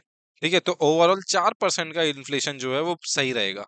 अगर इससे कम इन्फ्लेशन हुआ तो खराब है, इससे ज्यादा इन्फ्लेशन हो गया तो खराब है। ठीक है। सो तीन टाइप के इन्फ्लेशन हो गए, एक हो गया लो इन्फ्लेशन, एक गैलोपिंग इन्फ्लेशन, एक हाइपर इन्फ्लेशन। जब इन्फ्लेशन सिंगल डिजिट में है, ठीक है, 6%, 7% है, 8% है, 9% है, तो लो इन्फ्लेशन है। अगर 10% या 20% से भी ज्यादा हो गया, डबल डिजिट में, ट्रिपल डिजिट में हो गया, तो हो गया गैलोपिंग इन्फ्लेशन। और जब ये 100%, 200%, 300% को भी पार कर गया है, तो ये हो गया हमारा हाइपर इन्फ्लेशन। देन एक चीज आती है भाई, बेस इफेक्ट। बेस इफेक्ट क्या है कि पिछले साल के इन्फ्लेशन से अब कितने लेवल पे है प्राइस। ठीक है, हर चीज जो है पिछले साल कितने थी, और जब हम कंपेयर कर रहे हैं पिछले साल से, तो वो बेस इफेक्ट है। किसी भी चीज के प्राइस को हम पिछले साल से कंपेयर कर रहे हैं तो वो हमारा बेस इफेक्ट है। बेस इफेक्ट मतलब पिछले साल से कंपेयर करना। सो यहाँ पे हमारा इन्फ्लेशन भी टॉपिक होता है खत्म। नेक्स्ट हमारा टॉपिक है भाई external sector. External sector in India. So सबसे पहले तो आपको जानना चाहिए कि जो एक्सटर्नल सेक्टर है वो भी किसी नॉर्म्स में चलता होगा, सब चीजें किसी ना किसी नॉर्म्स में चल रही हैं। ठीक है, तो डायरेक्ट क्वेश्चन आपसे पूछ लेंगे कि भाई बेसल नॉर्म्स किस चीज की, क्या चिड़िया का नाम है, ये किससे एसोसिएटेड है। तो बेसल नॉर्म्स जो हैं वो हमें बताते हैं कि भाई बैंकिंग जो है वो किसी भी कंट्री की कैसी चलनी चाहिए, कैसा लोन्स का रिस्क एलोकेशन होना चाहिए, रिस्क वेटेड एसेट्स कैसे होने चाहिए, कैपिटल एडिक्वेसी रेशो क्या होना चाहिए। ठीक है, CRR, capital to adequacy ratio क्या होना चाहिए, सीआरआर, एसएलआर कितना होना चाहिए, है ना। ये सारे के सारे होते हैं बेसल नॉर्म्स, हमें क्या बताते हैं कि ये बैंकिंग कैसे करनी है, किन प्रिंसिपल्स को फॉलो करना है, क्या रूल्स फॉलो करने हैं। तो इंडिया भी बेसल नॉर्म्स को फॉलो करता है। और अगर बात करें कि वो कब करना स्टार्ट किया, तो इंडिया ने बेसल नॉर्म्स अडॉप्ट करे थे 1999 के अंदर। ठीक है, और आज की डेट में इंडिया जो है वो बेसल 2 नॉर्म्स फॉलो करता है। कभी ये पूछ ले कि कितने नॉर्म्स आ चुके हैं, तो अब तक जो है वो 3 नॉर्म्स आ चुके हैं, बेसल 3 नॉर्म्स आ चुके हैं। इंडिया जो है बेसल 2 नॉर्म्स फॉलो करता है। देन अगर हम फॉरेन या फिर एक्सटर्नल सेक्टर की बात करें, तो सबसे पहले तो भाई फॉरेन इन्वेस्टमेंट ही देख लेते हैं। फॉरेन इन्वेस्टमेंट मतलब foreign direct investment. Foreign direct investment क्या होती है कि कोई भी इन्वेस्टमेंट जो कि एक दूसरी कंपनी के कंपनी एक दूसरी कंट्री की कंपनी या फिर दूसरी कंट्री के इंडिविजुअल जो है वो अपनी कंट्री को छोड़कर किसी दूसरी कंट्री में पैसा अपना इन्वेस्ट कर रहे हैं। जैसे कि बाहर की कंट्रीज ने इंडिया के अंदर बहुत सारी अपनी फैक्ट्री आउटलेट्स बना रखे हैं, है ना, फैक्ट्री आउटलेट्स बना रखे हैं, या फिर यहाँ पे मैन्युफैक्चरिंग करने के लिए आ रखी हैं। तो ये वो क्या हो गई हमारी फॉरेन डायरेक्ट इन्वेस्टमेंट की, फॉरेन वाले डायरेक्टली यहाँ पर आके इन्वेस्ट करना चाह रहे हैं। ठीक है, मेड इन इंडिया करना चाह रहे हैं। जैसे सैमसंग हो गया, पूरे एशिया का सबसे बड़ा जो सैमसंग का मैन्युफैक्चरिंग हब है वो नोएडा में खुलने वाला था। तो मतलब सबसे बड़ा, एशिया का सबसे बड़ा मैन्युफैक्चरिंग सैमसंग में कहाँ होने वाली है फिर? नोएडा के अंदर। तो क्या हुआ, सैमसंग बाहर की कंपनी है, कहाँ पे आ रही है? इंडिया के अंदर आ रही है, पूरी मैन्युफैक्चरिंग लेके आ रही है। तो इसका मतलब ये क्या हो रहा है, फॉरेन डायरेक्ट इन्वेस्टमेंट हो रही है। सो जब फॉरेन फॉरेन डायरेक्ट इन्वेस्टमेंट होती है, सो फ्लो ऑफ मनी होगा, टेक्नोलॉजी आएगी, नॉलेज आएगी और स्किल्स आएगी। तो ये एफडीआई जो है वो बहुत ज्यादा बेनिफिशियल होती है किसी भी होस्ट कंट्री के लिए। ठीक है। सो अगर हम अप्रैल 2023 से फरवरी 2024 की बात करें, तो इंडिया के अंदर 26.69 बिलियन डॉलर्स की एफडीआई आई थी। ठीक है। यूएसए जो है वो हाईएस्ट एफडीआई एंजॉय करता है। मतलब यूएस के अंदर सबसे ज्यादा बिजनेस फ्रेंडली माहौल है और सब लोग, पूरी दुनिया की कंट्रीज के इन्वेस्टर्स जो है यूएस में इन्वेस्ट करते हैं, फंड इन्वेस्टमेंट करते हैं। Then second is UK, third is China. India कितने से नंबर पे है? 10th नंबर पे। तो अभी हमें और भी आगे जाना है। ठीक है। टॉप 10 में तो है ही, हमें टॉप 3 के अंदर यहाँ पे अगले कुछ सालों में जाने की कोशिश करनी है। देन यहाँ पे तो मैंने एक चीज बताई आपको, मनी भी आ रही है, टेक्नोलॉजी भी आ रही है, नॉलेज भी आ रही है, स्किल्स भी आ रही है। लेकिन आप में से बहुत सारे लोग क्या करते होंगे, शेयर मार्केट में इन्वेस्ट करते होंगे। शेयर मार्केट में इन्वेस्ट करने का क्या मतलब है कि क्या आप अपनी नॉलेज, अपने स्किल्स जो उनको दे रहे हो? नहीं, आप अपना पैसा काम पे लगा रहे हो। सो ऐसे भी बहुत सारे फॉरेन इन्वेस्टर्स होंगे कि भाई जिनको अपनी फैक्ट्री आउटलेट नहीं लगाना, यहाँ पे मैन्युफैक्चरिंग लगानी, लेकिन उनको ये दिख रहा है कि भाई इंडियन मार्केट के अंदर रिटर्न्स बहुत अच्छे मिल रहे हैं। तो वो क्या कर रहे हैं, सिर्फ सिर्फ अपना पैसा लगा रहे हैं। ठीक है। ना वो मैन्युफैक्चरिंग यूनिट लगा रहे हैं, ना वो टेक्नोलॉजी दे रहे हैं, ना वो अपनी नॉलेज दे रहे हैं, ना स्किल्स दे रहे हैं, ना यहाँ पे जॉब प्रोवाइड कर रहे हैं। वो सिर्फ अपने जो पैसे हैं वो इंडियन कंपनीज के अंदर इन्वेस्ट कर रहे हैं। सो वो कौन से हो गए हमारे क्वालिफाइड फॉरेन इन्वेस्टर्स? ये लो रिस्क इन्वेस्टर्स होते हैं। इनके लिए केवाईसी नॉर्म्स रिलैक्स होती हैं और ये इन्वेस्ट करते हैं डायरेक्टली इंडियन कंपनीज के अंदर, अपना पैसा देते हैं, सेबी के साथ ही रजिस्टर होते हैं। पहले दो कैटेगरीज होती थी, फॉरेन इंस्टीट्यूशनल इन्वेस्टर्स और क्वालिफाइड फॉरेन इन्वेस्टर्स। सो ये दोनों को मर्ज करके क्या बना दिया गया, फॉरेन पोर्टफोलियो इन्वेस्टर्स इन 2014। और जब इन फॉरेन पोर्टफोलियो इन्वेस्टर्स को 2014 में ये सर्कुलर जारी किया गया सेबी के थ्रू कि भाई सारे फॉरेन पोर्टफोलियो इन्वेस्टर्स को रजिस्टर करना है अपने आप को सेबी के अंडर, तो फिर उनको क्या बोला गया, रजिस्टर्ड फॉरेन पोर्टफोलियो इन्वेस्टर्स। अब हम देखते हैं कि भाई हमारी करेंसी कैसे काम करती है। फिक्स्ड करेंसी रिजीम क्या बात है कि भाई एक इंस्टीट्यूट, ग्लोबल लेवल का एक इंस्टीट्यूशन है, आईएमएफ। फिक्स्ड करेंसी रिजीम की क्या बात हुई कि आईएमएफ बता देगा कि भाई एक डॉलर जो है वो 50 रुपीस के बराबर है। ठीक है। अब दुनिया की कोई भी ताकत इसको चेंज नहीं कर सकती, चाहे मार्केट में कितना ही फ्लक्चुएशन हो, एक डॉलर आपको हमेशा 50 रुपए का ही मिलेगा।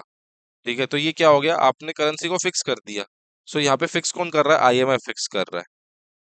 सो यही कंसेप्ट है भाई आईएमएफ, ये फिक्स करेंसी रिजीम का, कि किसी भी फॉरेन करेंसी पे लोग एक देश की करेंसी जो है वो आईएमएफ चूज करता था एक स्टैंडर्ड के लिए। ठीक है। वो कौन सी करेंसीज हुआ करती थी? ठीक है। वो कौन सी करेंसीज थी? एक तो हो गया हमारा यूके का पाउंड स्टर्लिंग, ये यूके का पाउंड स्टर्लिंग हो गया, यूएस का डॉलर हो गया, जापानीज येन हो गया, देन जर्मन का मार्क डीएम हो गया, और फ्रांस का क्या होगा, फ्रेंच फ्रांक। ठीक है। फ्रांस का हो गया फ्रांक। ये सारी इंटरनेशनल करेंसीज हुआ करती थी। बाकी सारी देशों की जो करेंसीज हैं इनके ऊपर फिक्स्ड कर दी जाती थी वैल्यू। तो ये था भाई फिक्स्ड करेंसी रिजीम। लेकिन इसके अंदर खामी थी कि भाई वो मार्केट की सिचुएशन को वे इन कर नहीं पाती थी। हालांकि आईएमएफ जो है वो टाइम टू टाइम चेंज करता था फिक्स करेंसी रिजीम को। मतलब मान लो 2018 के अंदर ये प्राइस था, 2024 में इन्होंने कर दिया कि भाई एक डॉलर जो है वो 60 रुपए का हो गया। ठीक है। एक डॉलर जो है वो 60 रुपए का हो गया। तो इन्होंने चेंज तो किया, लेकिन मार्केट के फैक्टर्स जो है वो इतने सालों में और भी डायनामिकली चेंज हुए होंगे। सो दूसरा कंसेप्ट आया कि भाई फ्लोटिंग करेंसी रिजीम, कि जो करेंसीज को मार्केट फोर्सेस के थ्रू चेंज होने दो अपने आप। ठीक है। कोई रेगुलेशन नहीं होगा, जैसा लोग चाहेंगे, लोगों की डिमांड एंड सप्लाई के ऊपर ही चलेगा। ठीक है। अगर डॉलर की डिमांड ज्यादा है ठीक है। तो 60 रुपए का, 60 रुपए में पहले $1 मिल जाता था। ठीक है, डॉलर की डिमांड ज्यादा हो गई तो ये 80 रुपए का हो गया। ठीक है, डॉलर की डिमांड कम हो गई तो ये 40 रुपए का हो गया।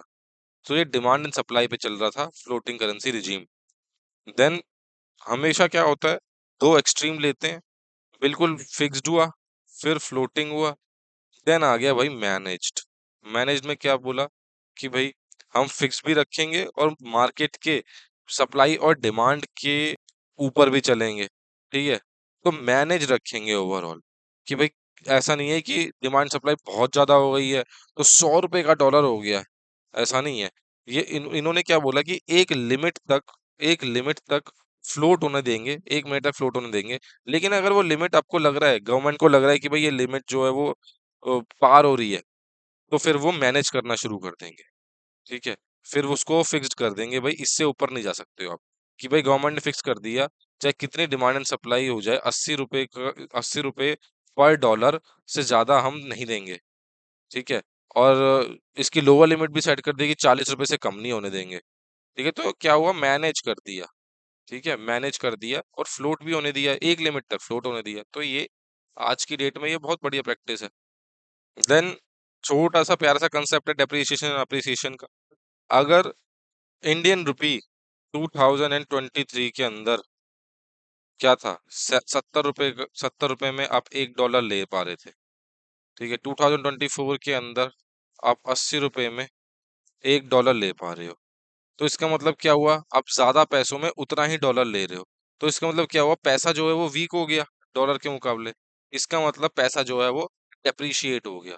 ठीक है, पैसा डेप्रिशिएट हो गया। लेकिन अगर ऐसा हुआ होता, अगले साल क्या हो, 2025 के अंदर 60 रुपए का $1 मिलने लग जाए, 60 रुपए का $1 मिलने लग जाए, तो इसका मतलब क्या हो गया, रुपी जो है वो स्ट्रांग हो गया। ठीक है, रुपी स्ट्रांग हो गया पहले से। इसका मतलब रुपी जो है वो अप्रिशिएट हो गया, रुपी जो है अप्रिशिएट हो गया। अब देखो दो चीजें आती हैं, डिवैल्यूएशन और अवैल्यूएशन, सॉरी, रिवैल्यूएशन, है ना, डिवैल्यूएशन एंड रिवैल्यूएशन। अब जो ये डेप्रिसिएशन और एप्रिसिएशन अपने आप हो रहा था, अगर वो गवर्नमेंट करने लग जाए, ठीक है, गवर्नमेंट करने लग जाए कि भाई हम फिक्स कर दिए कि भाई 2023 के अंदर $1 जो था वो 1 रुपया 80 रुपए में हमें $1 मिलता था। ठीक है, और इन्होंने बोला कि भाई 2024 में अब हमको 85 रुपीज में $1 मिलेगा। इसका मतलब क्या हुआ, गवर्नमेंट ने खुद ही डिवैल्यू डेप्रिशिएट कर दी। अगर गवर्नमेंट कर रही है तो वो हो गया डिवैल्यूएशन, अगर मार्केट से अपने आप हो रहा है तो हो गया डेप्रिसिएशन। अब आपके पास क्वेश्चन आ जाएगा कि भाई ये गवर्नमेंट ऐसा करेगी क्यों, डिवैल्यू क्यों करना चाहेगी, कोई भी कंट्री अपने अपनी ही करेंसी को क्यों नीचे दिखाना चाहेगी, तो इसका क्या रीजन है, इसका रीजन है एक्सपोर्ट्स में। ठीक है, अब एक आपको सिचुएशन में आपको बताता हूँ। चाइना क्या करता है, अपने एक्सपोर्ट्स को बढ़ाने के लिए अपनी करेंसी को डिवैल्यू करता है। डिवैल्यू वो क्यों करता है, अब आप ये समझो, क्या होता है कि आप एक्सपोर्टर हो, आप, ठीक है, आप एक्सपोर्टर हो, आप चटाई बनाते हो, ठीक है, चलो आप चार्जर बनाते हो या फिर आप फोन बनाते हो। ठीक है, आपके पास फोन फोन बनाते हो, आपके पास फोन की मैन्युफैक्चरिंग यूनिट है। आज की डेट में आप फोन बनाते थे 100 रुपए का। ठीक है, ये बाहर जाता था यूएसए के अंदर, 100 रुपए में बिकता था। ठीक है, आपको मिलता था, यहाँ पे मान लेते हैं कि 100 रुपए $1 के बराबर है। ठीक है, 100 रुपया जो है वो $1 के बराबर है। आपने एक फोन बेचा 100 रुपए में और आपको $1 मिल गया। कल को आपने एक ही फोन बेचा है 100 रुपए का, आप इस जो 100 रुपए का ये फोन बना रहे थे पिछले, मतलब जब आपने ये इस सिचुएशन में बेचा था, तो ये 100 रुपए का फोन उसी कॉस्ट ऑफ प्रोडक्शन में बनाया था।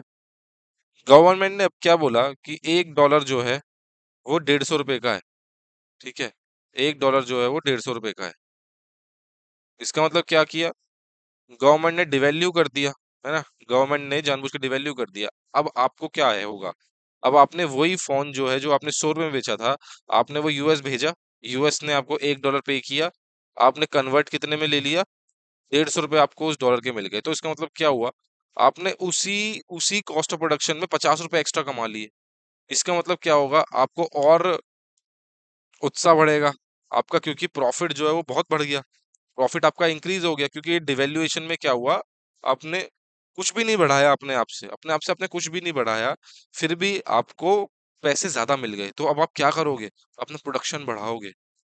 ठीक है, प्रोडक्शन आप बढ़ाओगे अपना, क्योंकि आपको पता है कि भाई आपको क्या मिल रहा है, ज्यादा रिटर्न मिल रहा है, रिटर्न ज्यादा मिल रहा है, तो बिजनेस का यही है, अगर रिटर्न ज्यादा मिल रहा है तो प्रोडक्शन बढ़ेगा, प्रोडक्शन बढ़ेगा, फिर से एक्सपोर्ट बढ़ेगा। ठीक है, तो इस वजह से एक्सपोर्ट्स को सपोर्ट करने के लिए कंट्रीज जो है वो डिवैल्यू करती है।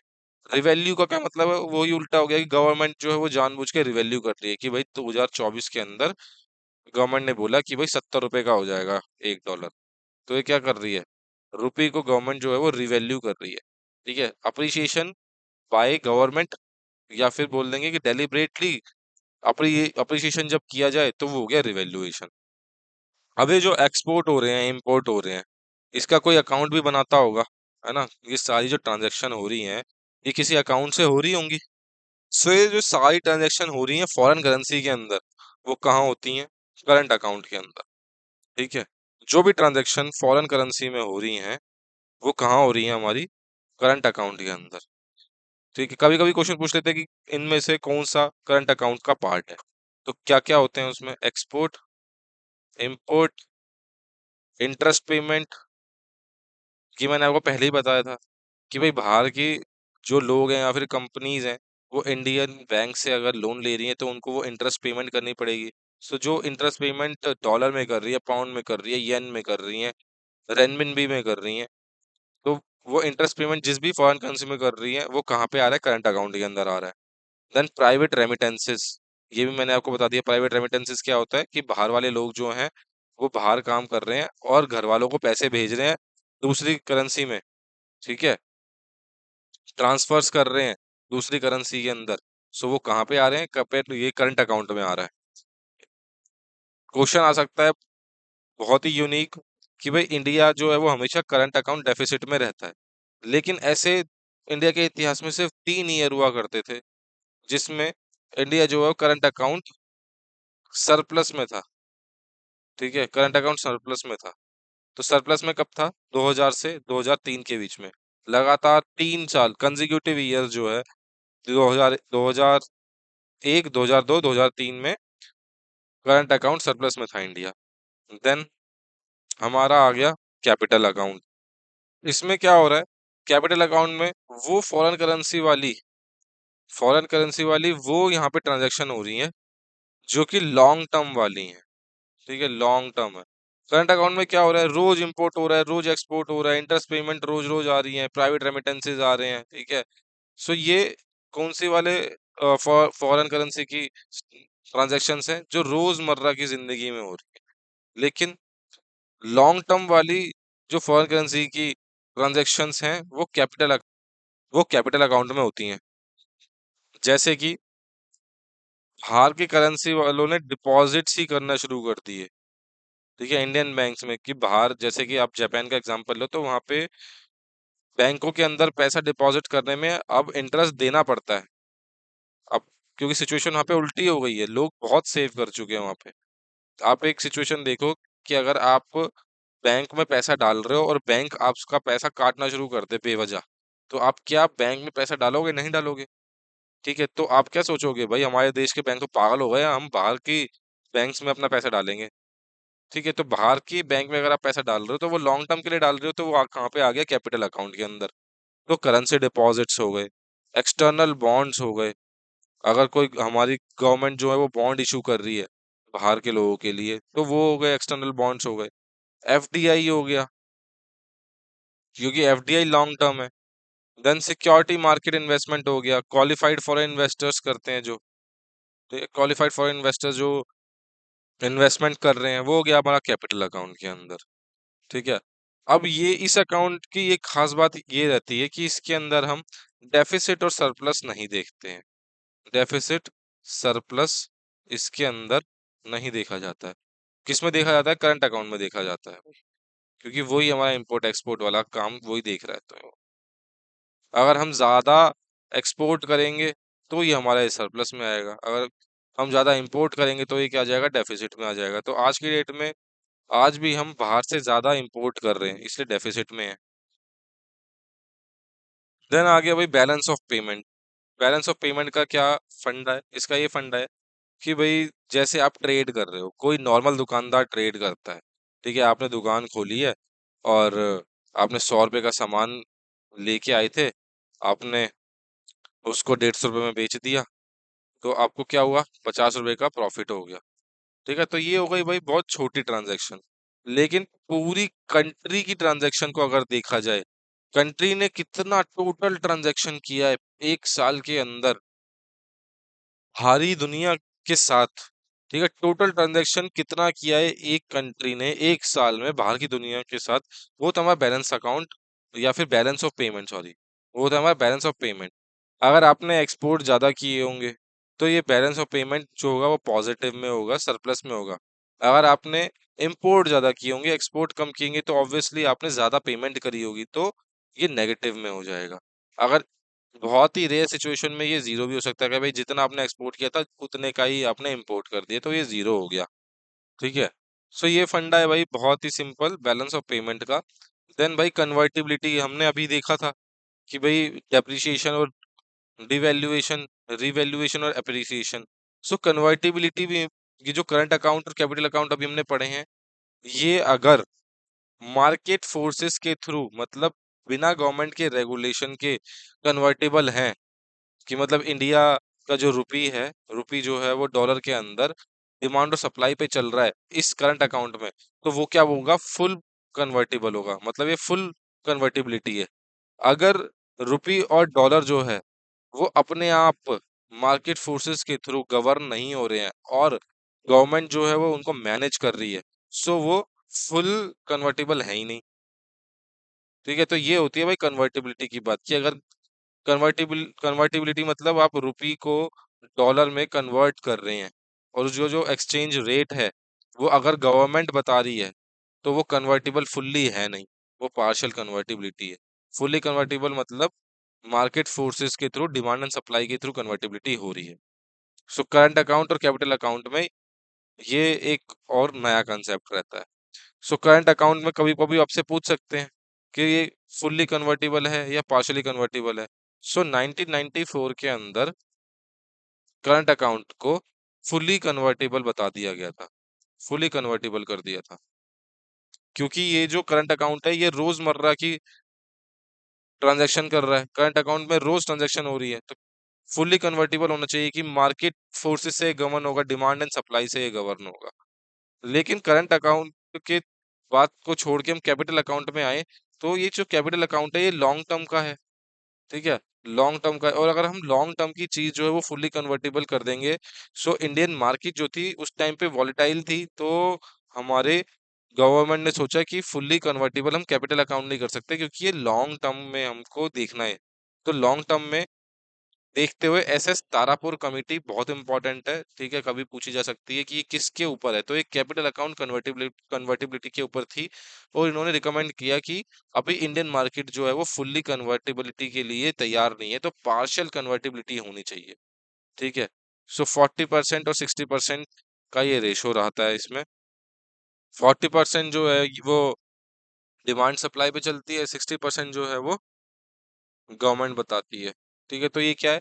पार्शली कन्वर्टेबल है, मिक्स्ड रिजीम आप इसको मान सकते हैं। नेक्स्ट ये हमारी आ गई भाई हार्ड करेंसी, सॉफ्ट करेंसी और हॉट करेंसी। सो करेंसी तो भैया सबको पसंद है, करेंसी मतलब पैसा, किसको नहीं चाहिए ये। सो हार्ड करेंसी कौन सी होती है? हार्ड करेंसी वो होती है जिसके ऊपर सबको ट्रस्ट होता है, पूरी दुनिया को, होल नेशन, या फिर सॉरी पूरी दुनिया, पूरा वर्ल्ड जो है जिसके ऊपर ट्रस्ट करता है, वो होती है हार्ड करेंसी, जैसे कि डॉलर। ठीक है, डॉलर पे सबको ट्रस्ट है कि भाई डॉलर जो है वो रिटर्न सही देगा और डूबेगा नहीं, खत्म नहीं हो जाएगा। सबको विश्वास है कि भाई आज की डेट में डॉलर की वैल्यू बहुत है। ठीक है, और ये कभी कम नहीं होगी, लोगों को विश्वास है उसके ऊपर कि भाई आप अगर जाओगे किसी को डॉलर बेचने के लिए तो वो मना नहीं करेगा कभी, वो जल्दी से ले लेगा डॉलर। सो ये क्या है, इसकी लिक्विडिटी बहुत हाई होती है। और हार्ड करेंसी के एग्जांपल आपके वही है, पाउंड स्टर्लिंग हो गया, यूरो हो गया, जापानीज येन हो गया, और चाइनीज युआन हो गया, या जिसको रेनमिनबी भी बोलते हैं, चाइनीज युआन, चाइना की करेंसी को युआन बोलते हैं। देन सॉफ्ट करेंसी इसका उल्टा हो जाएगा भाई। ये जो करेंसी होती है ये फॉरेन मार्केट में इजीली अवेलेबल होती है, इजीली अवेलेबल होती है ये। सो इसके एक्सचेंज रेट बहुत ज्यादा रहते हैं डॉलर के मुकाबले। जैसे कि इंडियन करेंसी को सॉफ्ट करेंसी बोलेंगे, क्योंकि भाई 80 रुपए के अंदर $1 आ रहा है। ठीक है, 80 रुपए में $1 आ रहा है, इजीली अवेलेबल है रुपी। कोई भी अगर डिमांड करेगा तो रुपी उसको बहुत जल्दी मिल जाएगा। ठीक है, बहुत जल्दी रुपी जो है वो मिल जाएगा किसी को भी। सो यहाँ पे डिमांड कम होती है, डिमांड कम है, लेकिन सप्लाई भरपूर है, सप्लाई है ज्यादा। ठीक है, इक्वल नहीं है, यहाँ पे डिमांड कम होती है इसकी, लेकिन डॉलर की डिमांड ज्यादा है। देन आ गई भाई हॉट करेंसी। हॉट करेंसी होता है ट्रेंड। ये एक ट्रेंड वाली करेंसी है जो एकदम से शूट अप हो जाती है। ठीक है, कि एकदम से किसी भी करेंसी की अगर वैल्यू बढ़ गई या फिर डिमांड बढ़ गई। ठीक है, डिमांड बढ़ गई कि आज जो है डॉलर की एकदम से डिमांड और भी ज्यादा हो गई। ठीक है, बीच में क्या हुआ था कि डॉलर की डिमांड कम हो गई थी, तो वो हॉट करेंसी नहीं थी। एकदम से क्या हुआ, चाइनीज युआन की डिमांड बढ़ गई, या फिर कभी क्या कोई टाइम आया कि रुपए की डिमांड बढ़ गई, तो क्या हो गई, वो हॉट करेंसी हो गई। तो ये था भाई हॉट करेंसी का कंसेप्ट। इंडिया के अंदर हॉट करेंसी कौन सी होती है? सबको यूएस डॉलर चाहिए। ठीक है, यूएस डॉलर इंडिया के अंदर हॉट करेंसी मानी जाती है। भाई लास्ट टॉपिक आ गया हमारा, पॉवर्टी एंड अनएम्प्लॉयमेंट, गरीबी और बेरोजगारी। हम गरीब हैं, हम बेरोजगार हैं। गरीबी क्या है भाई, जब आपके पास फाइनेंशियल रिसोर्सेज नहीं है और आपके पास मिनिमम स्टैंडर्ड ऑफ लिविंग भी आप मेंटेन नहीं कर पा रहे हो, रोटी कपड़ा मकान की भी किल्लत हो रही है। ठीक है, तो दो टाइप की पॉवर्टी है हमारे पास, एब्सोल्यूट पॉवर्टी और रिलेटिव पॉवर्टी। एब्सोल्यूट पॉवर्टी क्या, कि आपके पास बिल्कुल ही मिनिमम स्टैंडर्ड ऑफ लिविंग भी आप अपना कर नहीं रहे हो।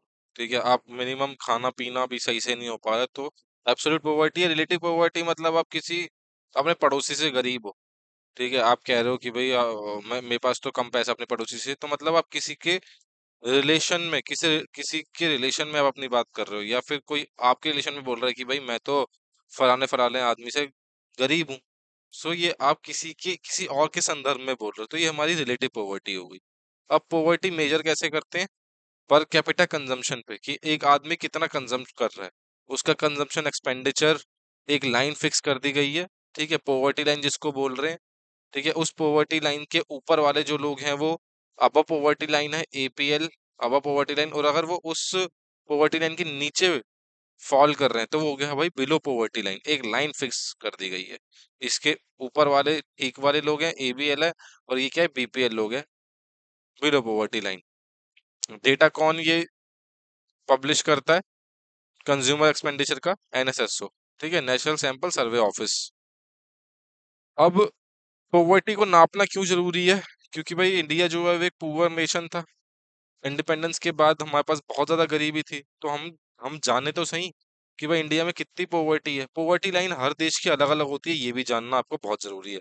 जैसे कि अगर आप मानो कि अमेरिका में सभी घरों के अंदर कार होती है, तो उन्होंने वो ऐसा ला सकते हैं कि भाई अमेरिका में वो गरीब है जिसके पास कार हो, सॉरी कार ना हो, जिसके पास कार नहीं है अमेरिका में वो गरीब माना जाएगा। लेकिन क्या इंडिया में ऐसा पॉसिबल है? क्योंकि इंडिया के अंदर तो कार लेना एक लग्जरी मानी जाती है, ना कि नेसेसिटी। ठीक है, तो इंडिया में गरीबी रेखा जो है वो बहुत कम होगी। सो इंडिपेंडेंस के दौरान ये सारे के सारे कोशिश करी गई कि पॉवर्टी को कैसे क्वांटिफाई करना चाहे, पॉवर्टी को कैसे नापा जाए। तो वर्किंग ग्रुप बना 1962 के अंदर, और उसने बोला कि मिनिमम रिक्वायरमेंट फूड और नॉन फूड की हम देखेंगे, जितना एक हेल्दी लिविंग को सस्टेन करने के लिए है। तो 1962 में ये पहली बार वर्किंग ग्रुप बना ताकि हम पॉवर्टी को एस्टिमेट कर सके। Then V N Dandekar and Rath committee बनी। ये सारे के सारे आपको ये ईयर भी याद करने जरूरी है, और ये जो एस्टिमेशन वाली कमिटीज हैं उनके नाम रखने जरूरी है, क्योंकि आपसे पूछा जा सकता है, ऐसे पूछ लेगा कि भाई इनमें से कौन सी पॉवर्टी एस्टिमेशन की कमिटी है, दे देगा आपको दांडी का रथ कमेटी एक ऑप्शन में, दूसरे ऑप्शन में दे देगा भाई S S Tarapore committee, Yashwant Rao committee, B K BL के राव कमेटी, अलग अलग कमेटी के नाम दे देगा और आपको पता होगा कि भाई पोवर्टी में किसने दिया था, दांडीकरण दत्त ने काम किया था, तो आप सही आंसर लगा के आ जाओगे। दांडीकरण दत्त ने क्या बोला कि भाई मिनिमम कैलोरी रिक्वायरमेंट कितनी है आदमियों की, अगर वो पूरी हो रही है तो वो अब पॉवर्टी लाइन है। देन अलग कमेटी, इन्होंने अलग कमेटी ने भी क्या किया, कंजम्पशन एक्सपेंडिचर और न्यूट्रिशनल रिक्वायरमेंट्स के ऊपर अपनी पॉवर्टी लाइन बनाई। इन्होंने बताया कि 2400 kilo calorie per capita per day rural के अंदर कोई आदमी ले रहा है, अर्बन एरिया के अंदर 2100 kilo calorie per capita per day अगर कोई आदमी ले रहा है तो वो अबव पॉवर्टी लाइन है, अगर इससे कम ले रहा है तो वो बिलो पॉवर्टी लाइन है। देन लक्कड़ वाला ग्रुप आया, तेंदुलकर एक्सपर्ट ग्रुप आया, रंगराजन कमेटी आई।